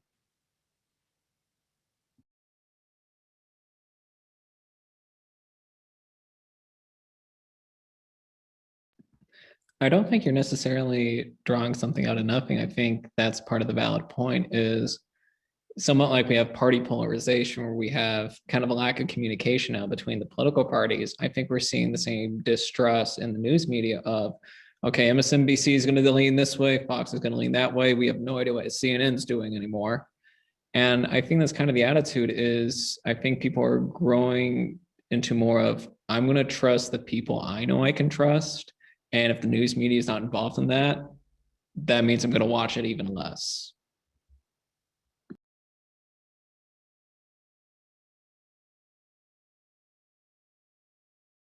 Okay, great. I want to leave it now open for any other questions or comments from the audience members, from our panelists, anything at all. One thing that I want to remind us is we do have a closing session. So what we'll do is we'll see if we have any other questions or comments from the group or the audience. And then we will just very temporarily exit from our breakout room, and then we'll be rejoining the main room again for our closing session. Please, please, please rejoin us for the closing session too, y'all. It's not going to be super long. I find it very, very slim chances that we'll be going till 5 o'clock. We'll be ending far sooner than that, I think. But it's really important, if we can, to join the final session, because we're actually going to be giving out our first annual faculty award for human rights and social change. And we're also going to be awarding one of the student or student groups from today with our first annual student award that we'll be giving out each year. And so we want to make sure that we pay respect to those award recipients, and be here to give them a good round of applause and celebrate with them. And also we're going to share some really important information with some of you at the end that we hope you get to sort of take part in. And so again, before I open it up, I just have one more comment that I realized I forgot from my notes. So this is actually for Simranpreet's group on algorithms, AI, and new tech. So it just so happens that we, and by we, I mean the Human Rights Institute. So we're actually going to be hosting a fall series, and it's actually going to be part. So I may be kind of like letting too much out now, but so San Jose State's going to be starting under a wonderful staff member who's on the president's cabinet, Jamal Williams. Is going to be starting an annual sort of like big picture program in the fall on racial justice. And so as part of that big program, HRI is going to put together a series specifically on that new tech, race, racism, and structured inequality. And so it sounds like this group's work would be an excellent addition to that lineup. I don't know what your all plans are, if you're going to be around, not going to be around in the fall, what your plans are for that research, but I'll throw my email in the chat here in a moment before you all run off. And if anyone for that group, you'd be interested in that fall series, please do shoot me an email and I'll get you connected with our journalism coordinator, Halima Kazan-Stojanovic, who's actually taking the lead on organizing that series. Yo, thank you, Christine. Yeah, there's my email in the chat now. So go ahead and shoot me an email if you like, and we'd be happy to get you connected if that's something you'd be interested in. And with that, I'll open it up for any last questions or comments for me, for panelists, audience members. And if there's no questions, we'll make our exit. Thank you for the opportunity. I really appreciate that. And I appreciate what you have to say. So nice to hear. Thank you. Of course, fam. I really think your research is great. I'm really proud of you and your group. And if we have any way to help give you more platform and encouragement to continue that research, we want to do that. Right? So much. Thank you. So reach out if y'all are interested, okay? Of course. Thank you. Okay, any other comments or questions all? All right, everyone, thank you so much. So fortunately, we've got a little bit of time to run to the restroom, get a drink of water, a little snack or something like that.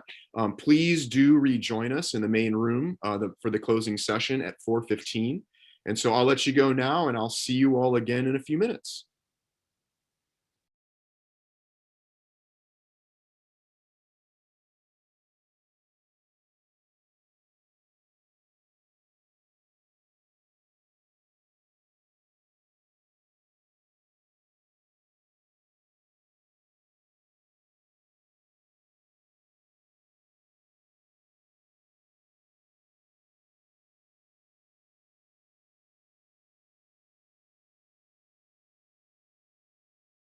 And we're excited to celebrate the achievements of our student researchers today during this session. So the plan for today is to start off with some brief housekeeping items. Then we'll share the work of our presenters in 2 separate sessions. So first we'll show the first 4 presentations who are all discussing research on improving leadership and management in sports. And then we'll follow that with a quick Q&A. Then after that, we'll showcase the work of our next 3 presenters who are all discussing research pertaining to the leadership and management of technology and data. And then we'll follow that by a second Q&A session. So as far as housekeeping, we ask that everyone participate, right? So whether you're presenting or you're here as an audience member, please feel free to ask questions either during the presentations themselves or at the end. So if you have a question about a presentation, please put it while the presentations are going on, please put that in the chat and then we'll respond to it during the Q&A. During the Q&A session itself, you can either raise your hand in your window or put a message in the chat. So whatever you prefer, if you want to ask it verbally, we really want this to be conversational and for everyone to feel comfortable sort of engaging with the researchers about their projects. So please keep your comments appropriate. Obviously, we're in a school setting, so don't say anything that you wouldn't say with your grandmother in the room. And then finally, we are recording. So we will, so please click that OK button so that you can proceed with the rest of the session. Also, we'll share links to the recording and presentation in an email that we'll send you in the next couple of days. So we'll have links available so that you can access this breakout session or either of the other 2 research presentation sessions. So if you had a friend in a different session, you'll get to see their work as well. Also, all of the presentations are being showcased on the ISSSSC's YouTube channel. And I can put the link in the chat in just a minute. All right, so moving right along to our first presenter, just to let you know, Alexandria Dribnock, the presenter of Women in Athletic Training, is not going to be here for the Q&A today, but if you do put your questions in the chat along with your email, I can pass them along to her when I see her next. So without further ado, let's watch the work of Alexandria Dribnock.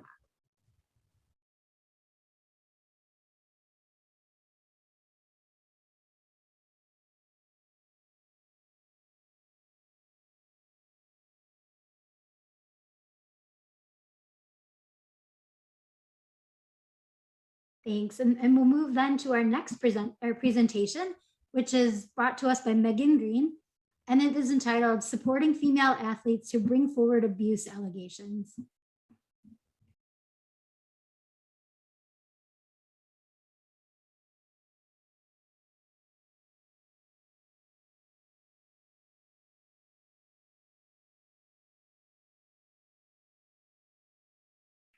Thanks, Megan. Moving along to our next presentation, we have Advocating for Collegiate Adapted Sports Through a COVID Lens by Leilani Selah.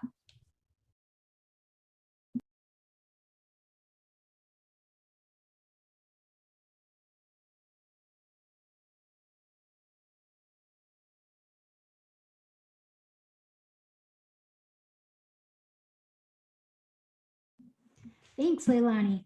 And so now we turn to our last presentation of the first half, which is called The Impact of COVID-19 on Women Athletes and Women Leaders in the Sports Industry, brought to us by Jacqueline Bueno. Great, thanks so much to Rocky and all of our student presenters in the first half.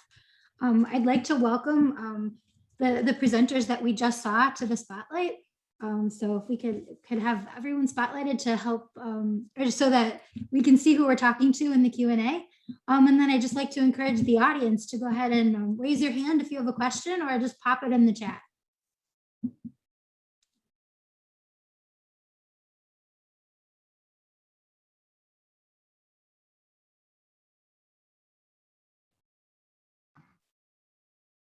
Sorry, I'm not sure. Amber, can you hear me? Could you please spotlight Jacqueline Bueno, Leilani Selah, and Megan Green, just so that we can all kind of see who's participating in the Q&A? Yes, I'm trying. They all don't have their screens on yet. Got it. Okay. Yeah. Yeah, no worries. Yeah, thanks so much to the audience for coming. And as we start thinking about questions, I've definitely got a lot of them, but I'd be happy to kick it off if, if the audience is still thinking. How about just as we're getting the videos to spotlight, how about, could you each tell me just a little bit about your inspirations for your projects? So if you could give us like a little background story, like 2 minutes or so, just kind of telling us what got you involved and passionate about the issues that you're discussing. Maybe we should go in the order of the presentation. So Megan, would you hop on first? Yeah, so the inspiration for my kind of project is I've always been kind of passionate about bringing awareness to like assault, sexual abuse, domestic violence. It's definitely something that I see like going down in my career path. I'd love to be able to work for nonprofits one day. I'm also a member of the women's swimming and diving team. So this like case in particular really like hit close to home, like knowing that some of my former teammates were involved and that my coach was so involved in the situation. And it was just something that I wanted to look into more and be able to bring awareness for female athletes in the future, as well as just all athletes in general. Great, thanks. So I did a project last semester on adaptive sports, and mainly focusing on high school. And I found that there was a lot of trouble finding information on collegiate athletes for like adaptive sports. And I really wanted to dive into that and see like why we don't have that many sports for collegiate athletes. So I was thinking maybe it has to do with ADA, and I wanted to tie in COVID and how we could definitely like use that time that we had when there wasn't any sports and see like maybe that can make a difference and have more ADA sports on college campuses. Okay, thanks. Rocky, how about you? Hi, everyone. So as for me, I think I've always been passionate about sports and just the equity and equality part of it, especially with women and men's teams. We see it every day, and I think it's very important for us to talk about it and bring it to the surface as to how we can kind of like fix it or make it better for everybody, especially women in sports that are going to be in the careers or like, in sports. So yeah, I think I've always just been very passionate about that. Great, thanks. Again, please feel free if you have a question to either raise your hand or pop it in the chat. I'm not seeing any questions yet, so I'll go ahead and put mine out there. So maybe I'll start with Rocky first and we can go in the opposite order. But Rocky, I have a question for you. So you mentioned that a lot of different gender disparities that are occurring at different levels of collegiate and professional sports, from administrative and coaching representation to pay for professional players. and also pay for coaches and administrators as well, to the resources that are provided to men's versus women's teams. So how do you think these disparities are connected? Or in other words, can you tell us a little bit more about how you see the lack of women in leadership influencing things like athlete pay and the resources provided to female teams? Best way I can answer that is I feel like the majority of the leadership roles are male dominated. So a lot of the times, any decision making that they do with like financial distributions or just the equality part of it, they give more towards men rather than women. There's not many representation of women in the higher leadership roles that can really have that decision making. So it's difficult to even think about distributing that to female athletes and administrators.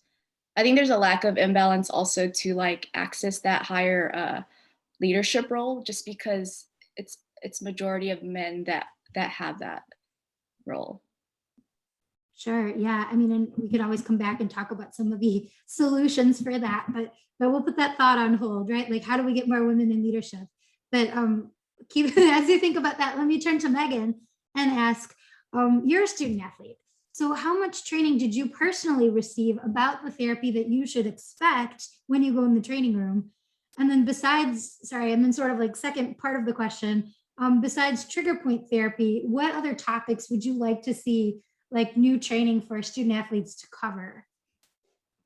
Yeah, my experience as a student athlete, I actually went to another school before I went here, and at both schools, I actually had instances where trainers, like, not anything like super inappropriate, but gave like incorrect therapy. Like, I know at my college before, anytime anything hurt, they would just they're like, oh, put stem and ice on it, put stem and ice on it, just put stem and ice on it, and never actually went through any of the processes to rehab any of my injuries. And then when I was here at SJSU, I actually had someone crack. I have chronic migraines, and I had someone crack my neck.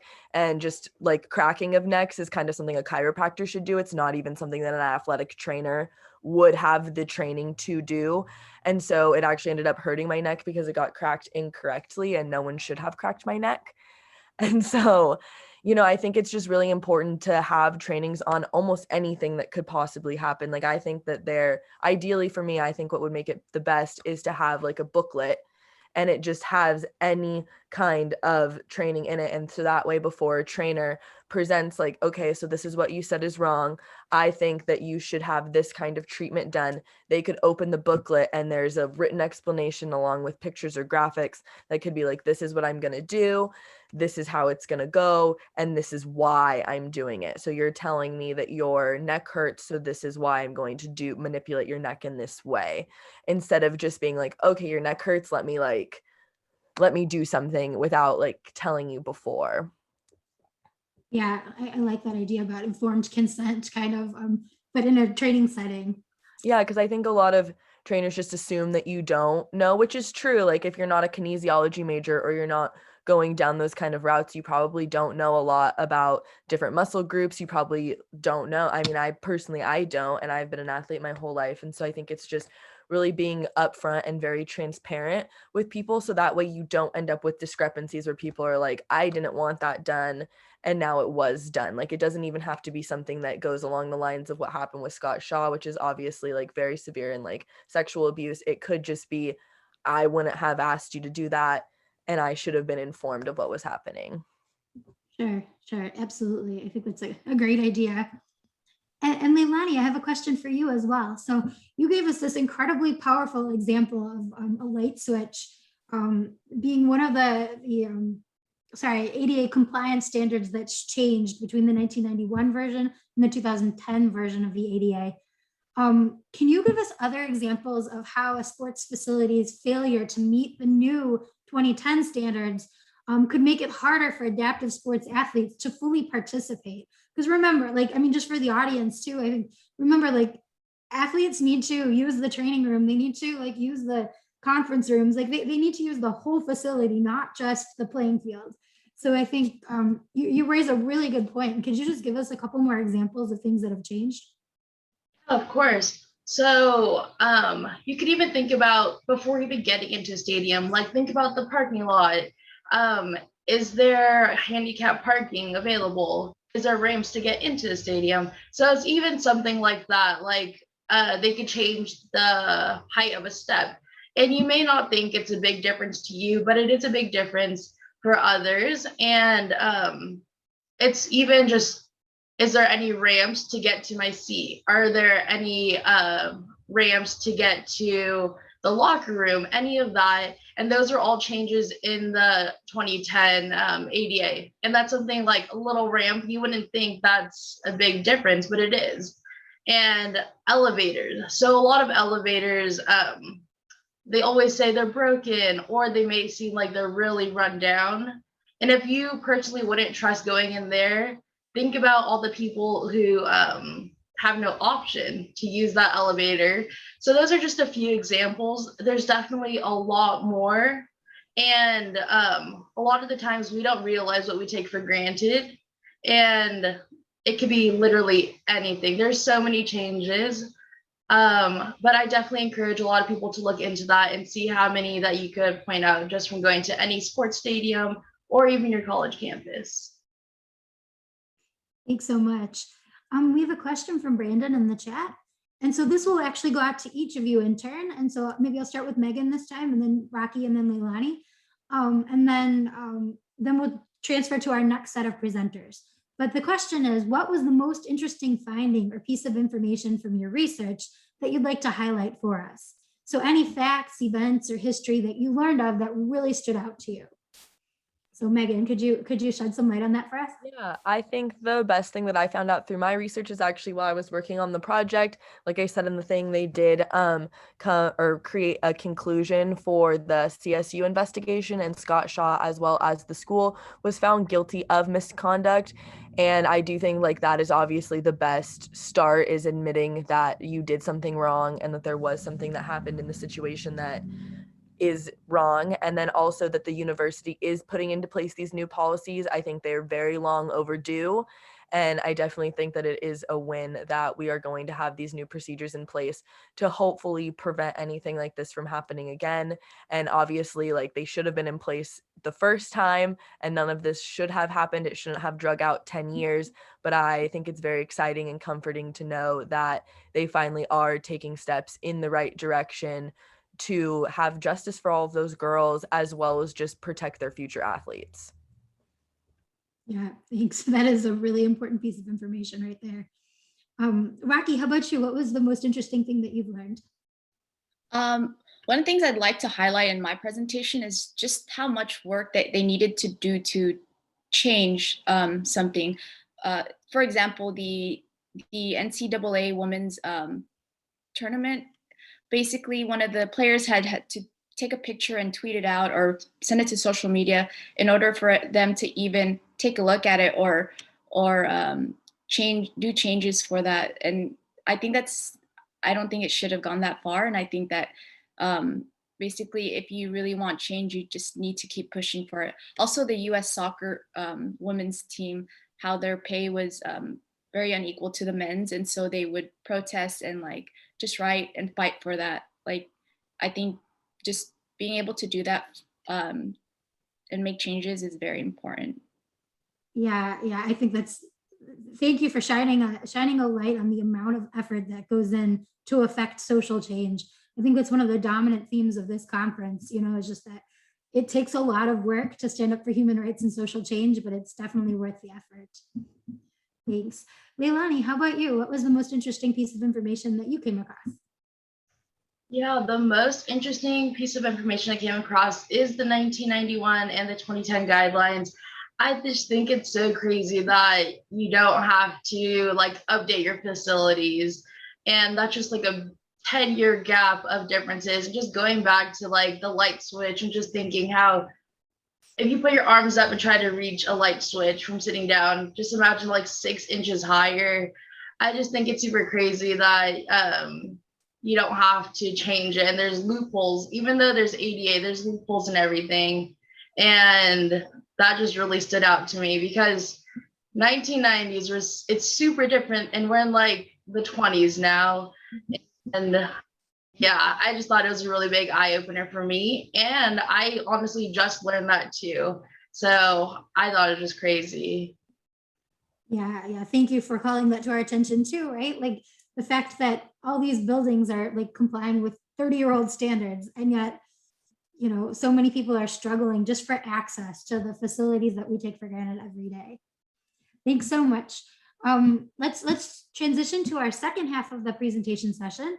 And in this segment, we will be talking about, or we'll be looking at presentations that are showcasing some of the infringements on human rights, or the problems that are kind of occurring in the technology industry.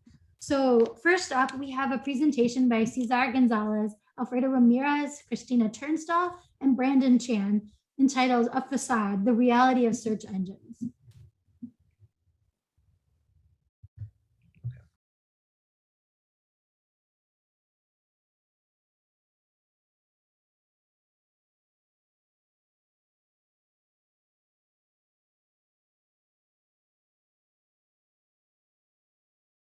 Thanks so much. Then we turn to our third presentation in the second session, the last one before a Q&A. And this one is presented to us by Shada Shahinfar, Shalitha Tyler, Cindy Swastegi, and Kiana Vargas. It's entitled "The Gold of Silicon Valley."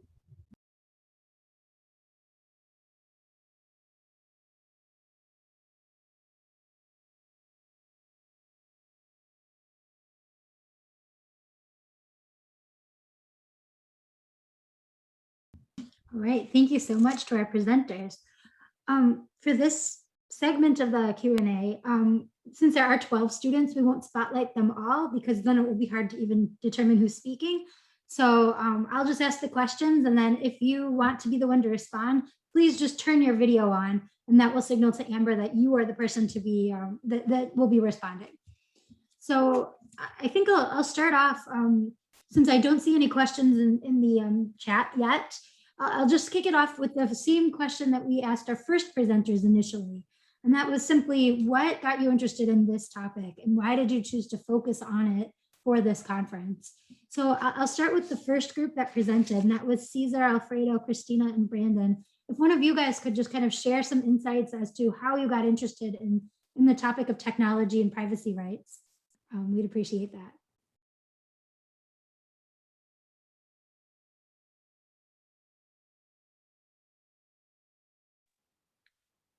Can you hear me? Yeah. Okay, sorry. Yeah, I can answer that question. So for our class, we've mainly focused on technology rights. So we read, algorithms of oppression. And so that kind of, not only this being part of our project, but that kind of fueled and reinforced our research. I was always interested in technology, just because it's always changing. It's just it seems like an aspect that's kind of unregulated at points.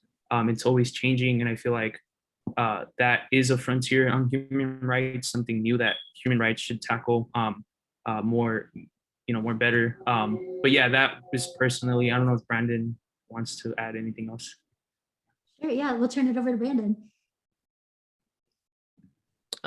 So for me personally, I was really interested in more of the aspect of how we hear that phrase often. It's like, just Google it, and it's immediately everyone just kind of thinks and defaults Google to being really neutral and reliable, when in essence, there's actually a lot of hidden processes that are going on. And so for me, I was actually unfamiliar with this as well. And so to be able to personally do the research, that's really what got me into this, and just a personal interest for me, yeah.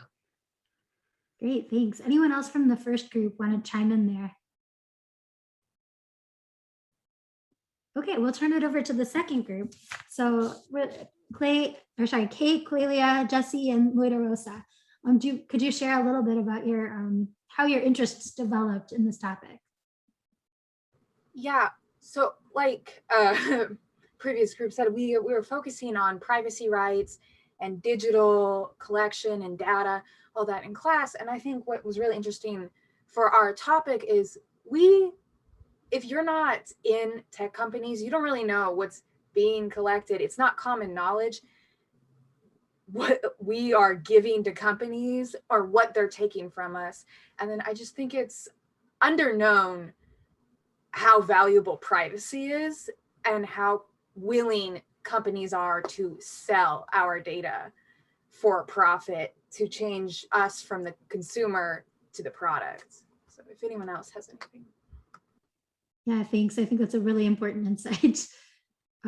I was kind of blown away seeing your presentation about all the different kinds of data that are collected. Yeah, Loida Rosa, go ahead.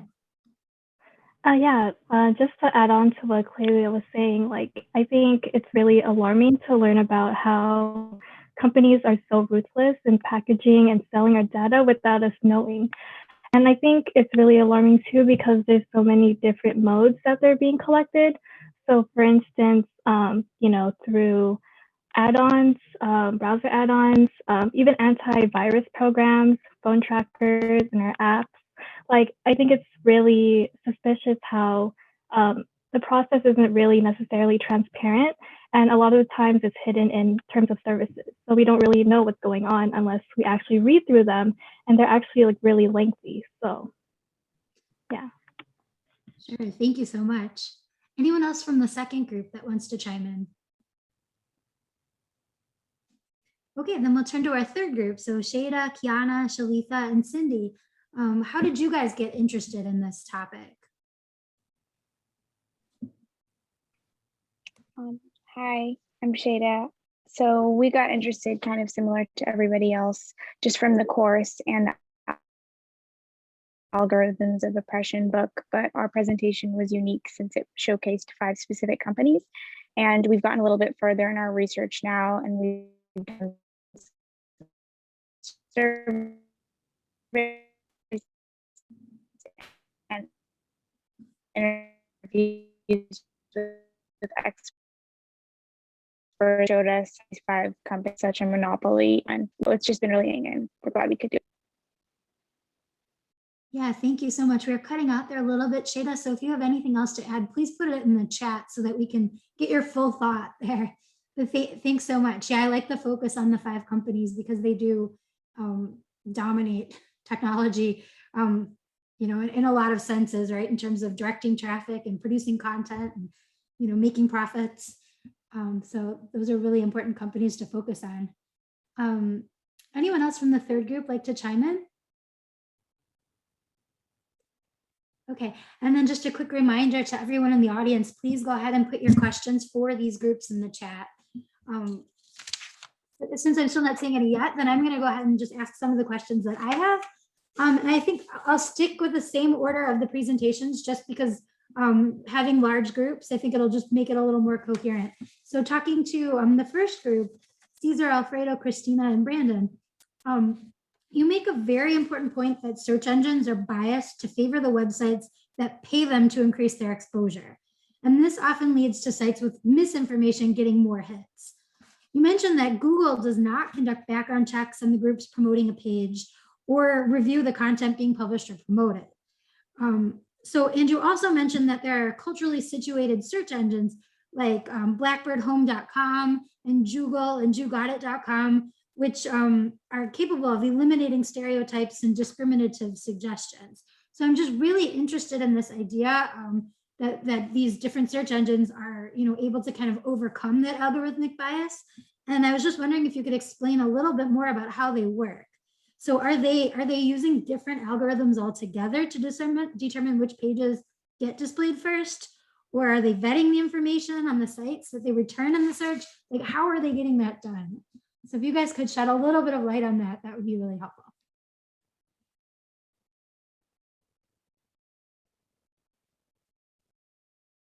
Yeah, I think I can present a little bit on that part. So there's this program that Google has for companies that would like to get on the advertising space, usually on the first page of results, and it's called Google AdWords or their AdSense program. And essentially, companies will kind of just market these links for Google to use, and that will kind of trace them back to these websites that they want more traffic to. In a sense, it's more so kind of directed at getting people to getting them closer to buying an actual product on, whoever is advertising or something. And these clicks are these links that they put up, you tend to get around a couple of cents to even $50 per click. And that's really all they're looking for. They're really just looking for clicks and engagements. And then, the profit comes from the consumer or whoever's interacting with the website as a byproduct or so. Thanks. Yeah, Caesar, do you want to add on to that?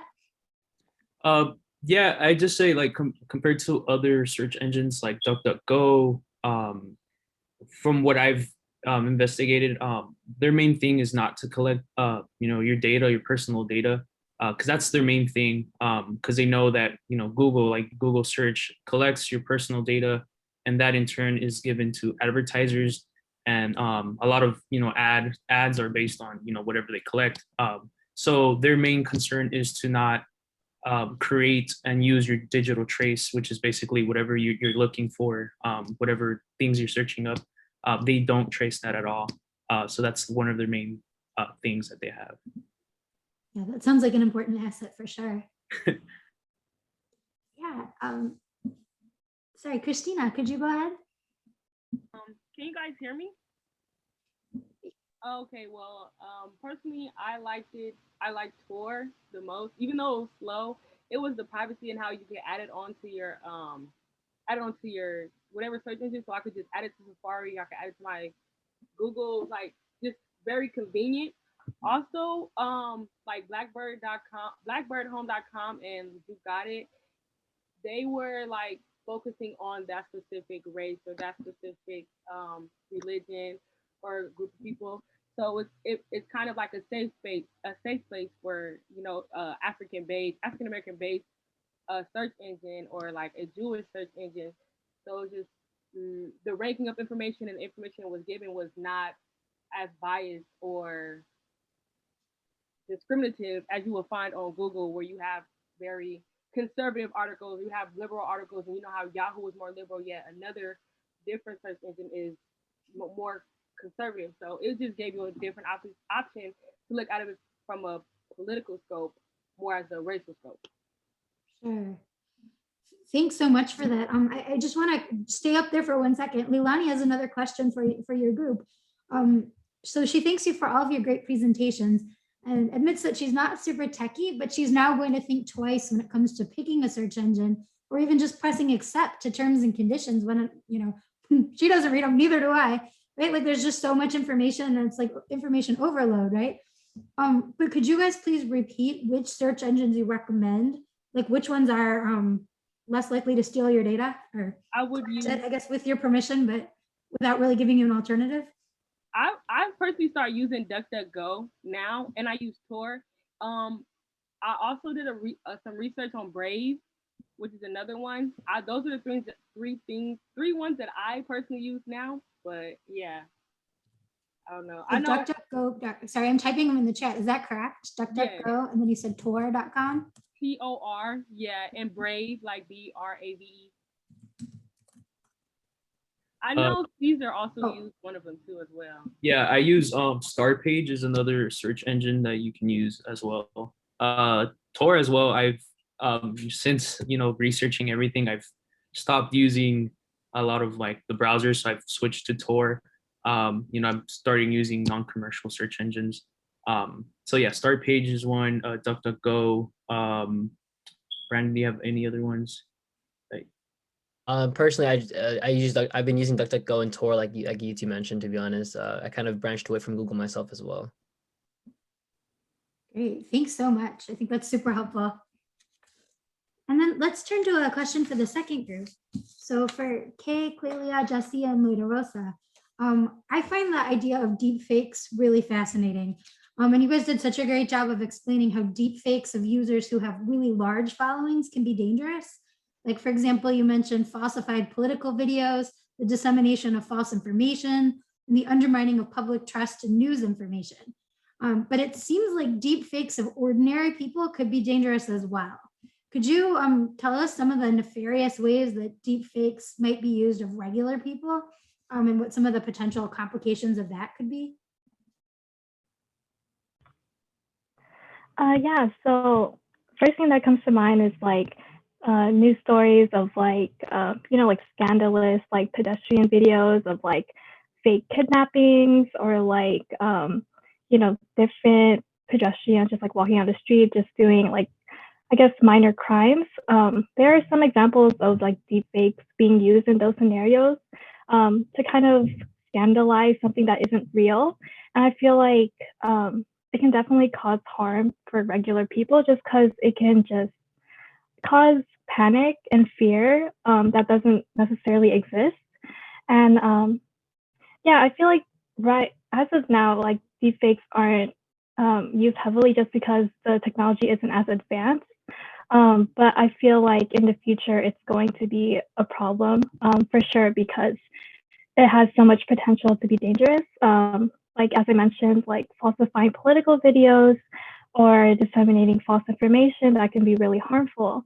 And even today, like we see a lot of problems as it relates to misinformation online. And I feel like with the presence of deepfakes, it'll be even harder to have a better distinguished understanding of what's real and what's fake. Yeah, great point. So what about identity theft? So like, I just have to put that out there. I mean, you mentioned that it's not quite to that point yet, but is that something that you worry about in the future? Yeah, I definitely feel like identity theft is going to be a really big issue in the future. That's also personally why like learning about data and technology has been so illuminating, just because I feel like we give up our privacy so much that it's very easy for us to fall vulnerable to like identity threats. So yeah. Yeah, thanks. Great. Does anybody else from group 2 want to chime in there? Okay, thanks so much. And then a question for group 3, which is Shada, Kiana, Shalifa, and Cindy. You noted several of the steps that are being taken by tech companies to restore user trust after the Cambridge Analytica scandal and other data breaches. One that you mentioned was joining consortiums like the Partnership on AI or the Information and Industry Council. It sounds to me, at least, like these steps taken are mainly symbolic. That is, they appear committed to user privacy. It makes the tech industries or tech companies appear committed to user privacy, but because these organizations don't have the authority to maintain any oversight or enforce the rules that would be necessary to protect privacy, they're not really effective at creating social change. So do you think that that is actually the case, or are any of the tech companies following the suggestions that you laid out to really move the needle on safeguarding privacy? I can take this one if my internet is working better. So yeah, that's mainly the issue with the consortiums, is that there's no enforcement power. They're just more like how the UN operates, where there's no kind of enforcement and it's just mainly recommendations that they can put. So that's mainly where government regulation comes in. And yeah, so that's where we had opted for government regulation and for companies to have limits on how much data they can take, or even if they should take it at all. Sure. So you see this like as being the government's role to kind of step in and regulate that. That was one solution in our paper, although we explored a few different solutions. That was one of the main ones. Sure, absolutely. And then so to kind of piggyback on that, you mentioned that Facebook, Amazon, Apple, IBM, and Google have been kind of committing these infringements on privacy. But are there any tech companies that you think are doing a good job at protecting user privacy? So our paper only mainly explored those 5, and we didn't really explore too much of other tech companies. But out of these 5, we weren't impressed with the steps they've been taking. So that's why a big portion of our paper was about regulation and solution for these 5 companies. Sure, yeah, absolutely. I mean, we have a limited scope for the project, but I think just pointing out some of the infractions that are being committed by those 5 is super important. And thanks so much for that insight. Yeah, so we are at the end of our time here today. So thank you so much to all the groups who presented. We will be putting a link in the chat so that you can return to the main session, which will begin at very shortly. Sorry. Sorry, I think it's starting right away, actually. So if you guys could give a special thanks to all our student presenters for sharing their work. And if you are interested in seeing the slides in the recording format, you'll receive those in your email over the next few days. And then you can also find them on the Institute for the Study of Sports, Society, and Social Change, our YouTube channel as well. So thanks again for attending this session.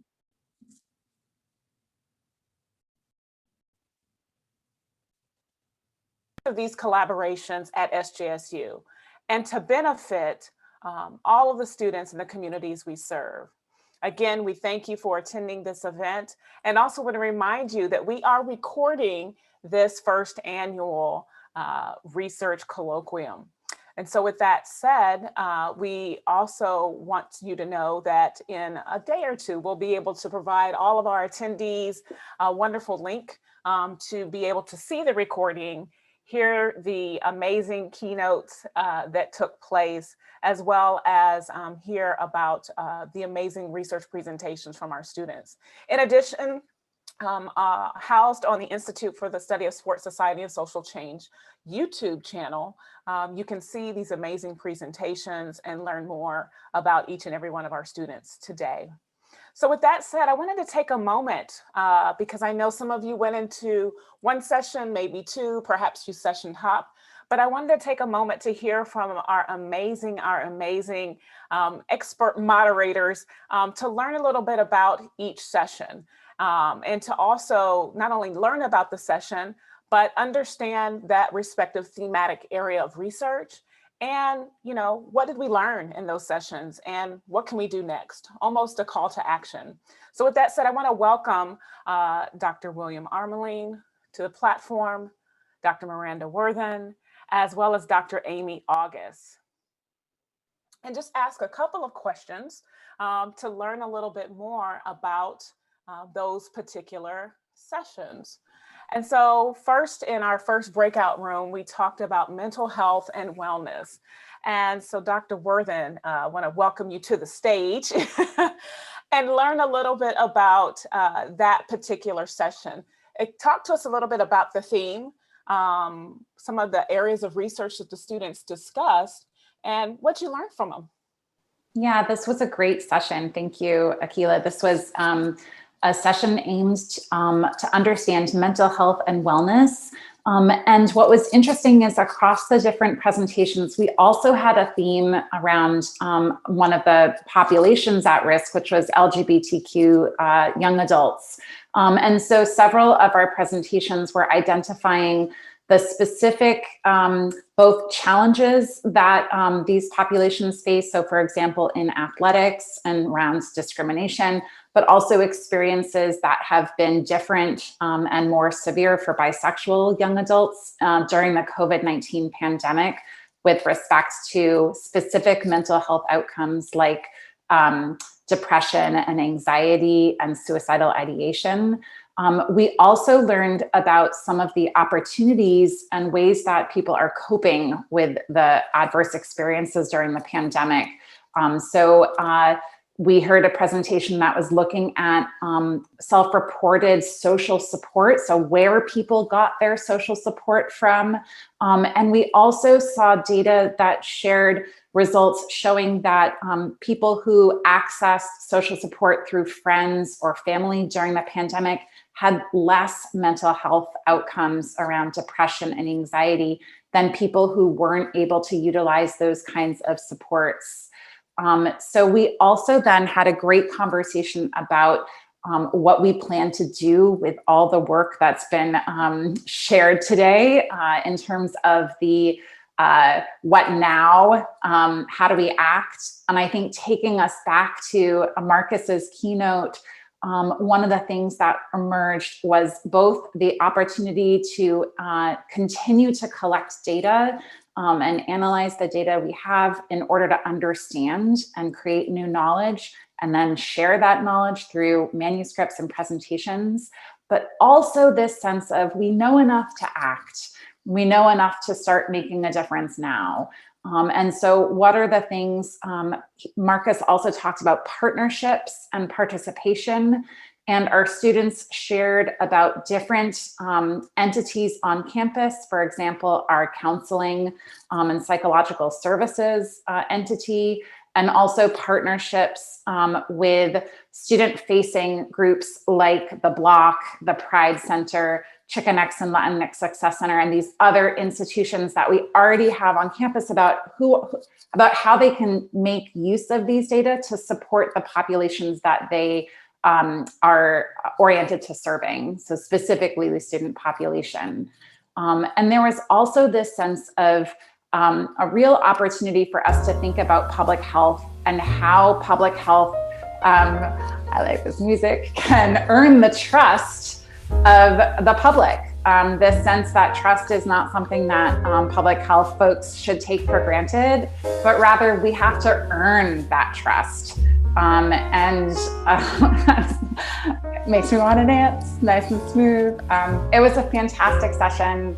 Really, really enjoyed both the presentations and the great conversation that we had. So I'll pass it off to the next session. Wonderful. Thank you for sharing that. It is Oscar season. We're in that time. So coming to the stage next, we're going to talk a little bit with Dr. William Armeling to share out with us the notion of marginalized people, groups, and communities. Again, tell us a little bit about the session. What were the sort of the thematic areas of research? What did you learn from the students? And where are they going next with their work? Cool. I'm going to try and cover as much of that as I can. I took some pretty good notes. I will say that we had an excellent session. I want to say thank you again to all the students and faculty and others who showed, because it was a really lively conversation. There were some really thoughtful questions, and I think our panelists got the sort of respect and feedback that they really deserve. So I just want to say thank you to everyone for that. Like I said, we had a really incredible session with very diverse sort of research topics. Tasmin's project, for example, I'm just going to pull, if you don't mind, I want to pull just some key findings from each that folks might find interesting to address some of your questions. So in Tasmin's research on basically where folks are getting their information on COVID and how it impacts their feelings toward COVID and COVID vaccination, one of the interesting findings from her and her group's research was the fact that the trust in the news media was pretty shockingly low, actually, particularly in compared to one's trust for personal friends and family, and those that are essentially very close to them. The highest being, of course, their own doctor.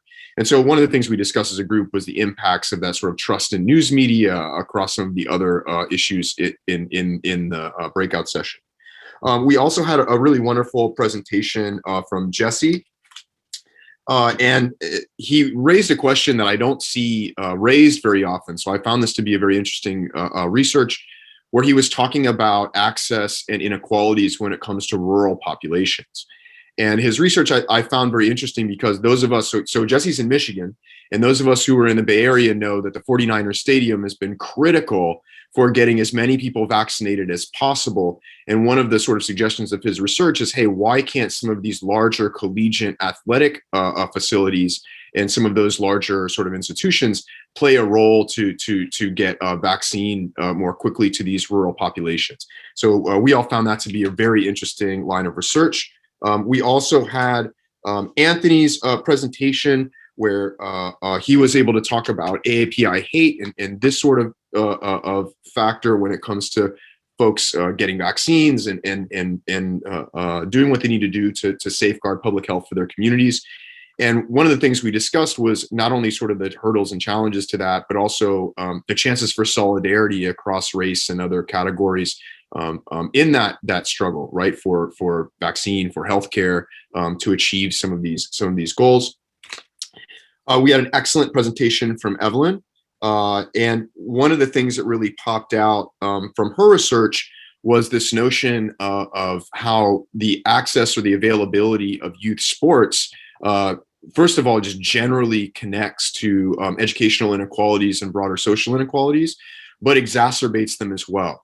And to the extent that that exacerbates those inequalities, COVID has only weaponized that further and really made that more severe. So we found that to be very interesting. And one might think that youth sports is something minor to be lost during this period of COVID, but she was able to articulate very clearly how critical that was for some of our more needy or disenfranchised populations. We had an excellent presentation from a larger group. Simranpreet was the presenter, but it's a much larger group of students on AI, algorithm, and these sort of new tech, new generation of technology and their impacts on inequality kind of across the board, talking about employment, even talked about dating, which I found interesting, and talking, of course, about criminal justice. And so that actually, I'll leave it at that, because that brought several questions from the group that we got into some conversation. And then finally, we had a presentation from Hufsa where she talked about the sort of willingness for COVID vaccination across employment category. And the most sort of striking finding from that's also been shown in other studies was that actually of all of the essential services, it was healthcare workers that showed the most resistance to getting the vaccine. So we found this to be a very interesting finding as well. So across the board, really fascinating stuff, to be honest with you. There was something really, a nice little jewel, at least, to be picked from each of the presentations. And like I said before, I thought they were really thoughtful questions that followed as well. And thank you for not playing me off with music. I appreciate that. I know I ran a little long too. Hey, thank you, thank you. And again, different nuggets of wisdom that are coming out of each of these amazing rising students and through their work. So continue to support them. Last but certainly not least, our breakout session number 3 on leadership and organizational management with Dr. Amy August. Again, similarly, what was the gist of the particular session? What were some of the thematic areas of research? What did you learn, and what are they planning to do next? Yeah, so we had a really fantastic session with a lot of outstanding presentations as well. And ours really focused in kind of 2 main areas. So while the theme of the session was leadership and organizational management, this session explored it in 2 particular domains. So the area of sport, and then also the area of technology. And so the first 4 presentations really focused on sport, with Alexandria Dribnock's presentation starting us off looking at women in athletic training, and in particular women of color and how they're underrepresented sort of at every stage of the process of becoming an athletic trainer, and how this has negative impacts on athletes, like diverse athletes who are often misunderstood by white male trainers because they don't necessarily have the understanding necessary to attend to all the specific needs of that population.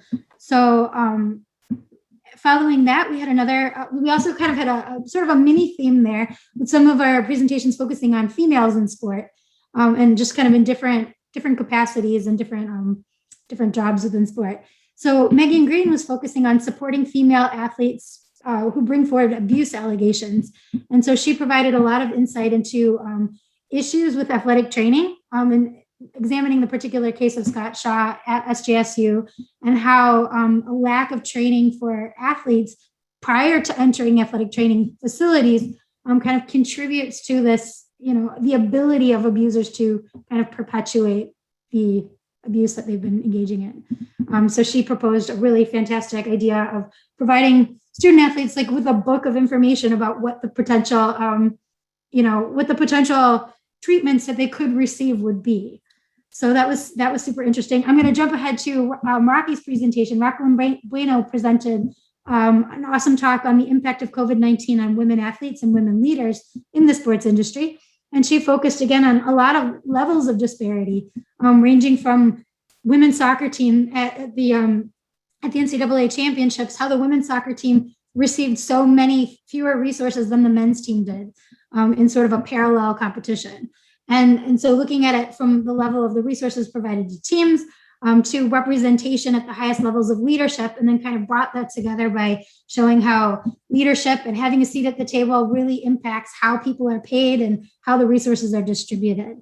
And then finally, within our sporting segment, Leilani Sela examined advocacy for collegiate adaptive sports. And she really looked at the differences between ADA, like the ADA 1991 standards and the 2010 standards, and how buildings are kind of getting by, or organizations are getting by without updating their facilities to the new standards, and how this is really disenfranchising people with disabilities, but athletes with disabilities as well, and prohibiting the creation of adaptive sports. So that was our first segment. And then the second half of our presentation, of our session, we had really fascinating presentations dealing with technology. So the first one by Cesar, Alfredo, Christina, and Brandon was called The Facade, the Reality of Search Engines. And it really looked at the algorithmic bias that kind of underlies which web pages are highlighted and which ones get pushed down, and how the sort of the ability for people promoting a web page to buy hits and buy exposure through the search engines that they're using enables them to, kind of scam the algorithm and present misinformation in some cases, and, just spread lies basically. And so like it kind of contributes to that problem. The second group, which was Kay, Clelia, Jesse, and Loida Rosa, they focused on data privacy, the collection. And so they looked at issues with data privacy, and they really examined every different type of data that's collected whenever a user kind of engages in any kind of technological platform. To me, it was super eye-opening because I didn't even know that they were they examined the user agreements that you sign, and they kind of show how all this information is revealed to you, and you really feel like you have no choice. You click yes because otherwise you can't use the platform, and you're not sure what your alternatives are. So to me, that was really eye-opening, and I found out from the survey that they did that I'm not alone. In fact, that's kind of the way the majority of people feel. So they examined this problem and talked about its repercussions. And then finally, the seventh presentation in our session was from Shada, Shalitha, Cindy, and Kiana, and they focused on the gold of Silicon Valley. And really, they're looking at the 5 biggest tech industries in the Silicon Valley, and they kind of examined some of these oversights, like in terms of protecting user privacy and engaging in algorithmic bias and other sorts of infractions. And then they really focused on some of the steps that we could take to remedy these problems, and what these big corporations can do to protect user privacy. And I guess the punchline is there are a lot of different steps they could take, but government regulation is key to solving the problem. Wow. Sitting again over here taking copious notes, and to be 100% just on point.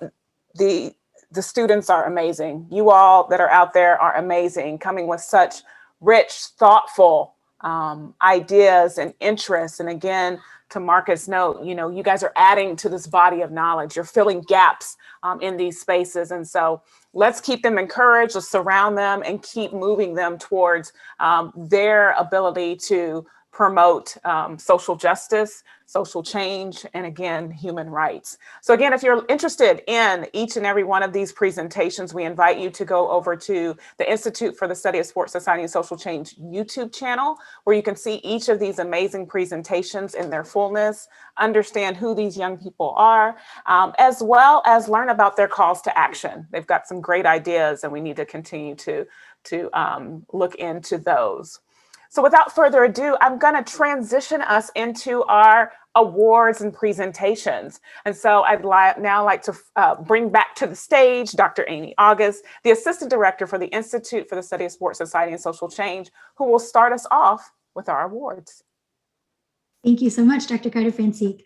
So this annual award recognizes one student participant or student group based on the research presentation submission that best addresses the conference purpose and theme.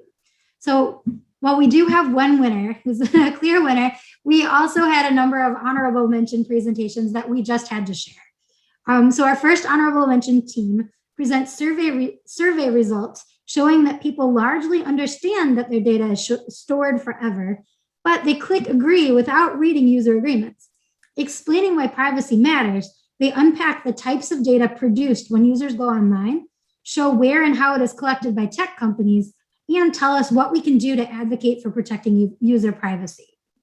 So let's give a hand to our first group of presenters, Kay Nguyen, Clelia Kennedy, Jesse Rodriguez, and Loida Rosa Fania, for their presentation, Data Collectors in the Age of Digital Footprints, a Human Rights Study. And our second honorable mention presentation uses a cross-sectional survey of 402 undergraduates to investigate the attitudes of college students towards the COVID-19 pandemic and vaccine. By helping us to better understand socially structured distrust in the vaccine, this project provides important insights for improving vaccine uptake. Congratulations, Tasneem Rama Al-Sharif, on winning another honorable mention for your presentation on disparities in willingness to get a COVID-19 vaccine and attitudes towards vaccination among diverse young adults. And finally, our winning presentation provides a brief overview of historical anti-Asian sentiment in the US, but shocking statistics on contemporary xenophobia and racism in context. And then it offers several concrete steps we can take to prevent anti-Asian hate. Let's give a big round of applause to Anthony Giardi for his first place presentation, Anti-Asian Hate During the COVID-19 Pandemic.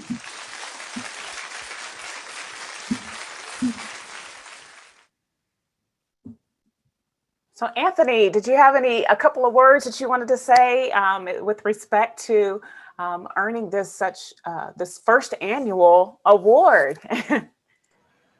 Yeah, absolutely. When I came into the Institute for the Study of Sports, Society, and Social Change, advocacy was something that was really new to me, and something that I've been able to do over this time is kind of find my voice and find how to get myself involved and engage in things that I find matter to me.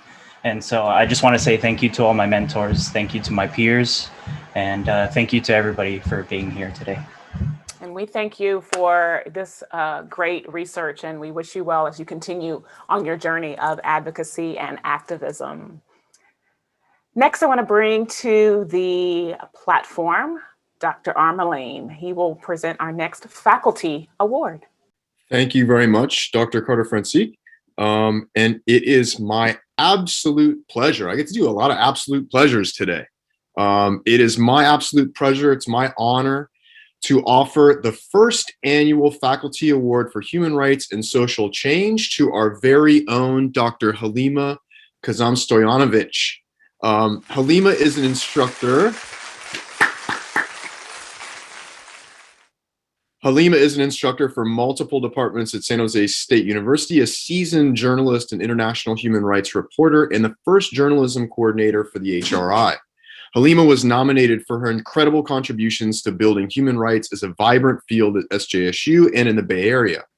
Briefly, Halima was critical in the building of the Human Rights Minor program, where she also teaches. She authored several courses and a new concentration in human rights journalism, continues to create programming such as an upcoming fall series on racism, inequality, and new technologies, designs and takes students on faculty-led programs, such as to the Mediterranean to interview economic and conflict refugees, which is something that she did with other JMC professors for several years in a row, where students get direct experience in international human rights reporting. Finally, Halima is launching the new SJSU HRI podcast with full editorial independence called For Human's Sake. And actually, we've already recorded our first episode, and the HRI will be launching that podcast in the coming couple weeks. Please join me in showing some love for this year's recipient, Professor Halima Kazam-Stojanovic.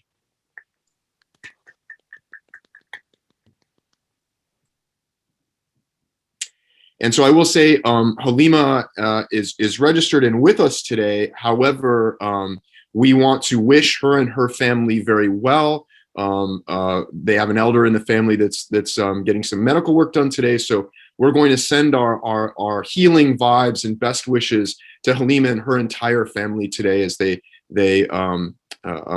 take care of family business, and we'll keep it moving with our other awards.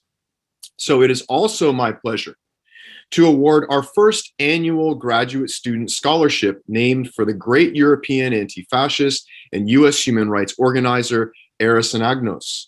We are beyond honored to award the scholarship in part on behalf of the Anagnos family and to celebrate the legacies of anti-racism and anti-fascism at SJSU. This year's Eros Anagnos scholarship recipient is Ana Maria Arias Ixta, from the Department of Justice Studies.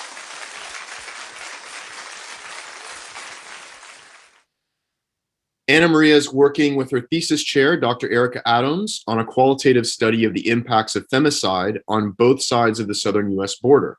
According to the WHO, femicides, or the murder of women because they are women, represented over 10% of all murders in 2019, but is drastically increasing, up 145% since 2015 alone. We are thrilled to support this important research and look forward to Anna Maria's findings at next spring's colloquium. Please join me in showing some love for our first recipient of this Graduate Student Award. And so now we are going to enter just some brief closing remarks. I want to plug one thing quickly. So a project that we're working on at the HRI is the CLEAR Act, which is the first policy in the nation to address the infiltration of law enforcement by right-wing extremist organizations. The CLEAR Act is also known as AB 655. If you would like to know more about the CLEAR Act, or frankly follow all things human rights from the Institute, you can follow us on Twitter at SJSU Human Rights. And thank you to everyone again for joining our first colloquium. Please look out for our summer update coming out in June, and check out our website for opportunities and projects for the 2021-22 academic year. And with that, I would like to pass it back to my colleague, Dr. Carter Francique, also our wonderful MC for today. So why don't we also give a round of applause to her for being our MC for this first annual event. Thank you so much, Dr. Armeline. Again, we thank you. We thank each and every one of you for being a part of this amazing first annual Research Colloquium on Human Rights and Social Change. Like my counterpart, we at the Institute for the Study of Sport, Society, and Social Change invite you to check in and see what we're doing at the Institute, to include our monthly webinar platform, our Sport Conversations for Change, and also to check us out on our various social media platforms, to include Facebook, Twitter, and Instagram. It has truly been a pleasure to spend these few hours with you. I can say that I'm inspired by our keynote speaker, encouraged by our student efforts, and as Marcus Durr states, to create new knowledge, and definitely inspired by our awardees to take research, praxis, and rich conversation from what we like to say at the Institute is words to action. So be well and go Spartans. Thank you.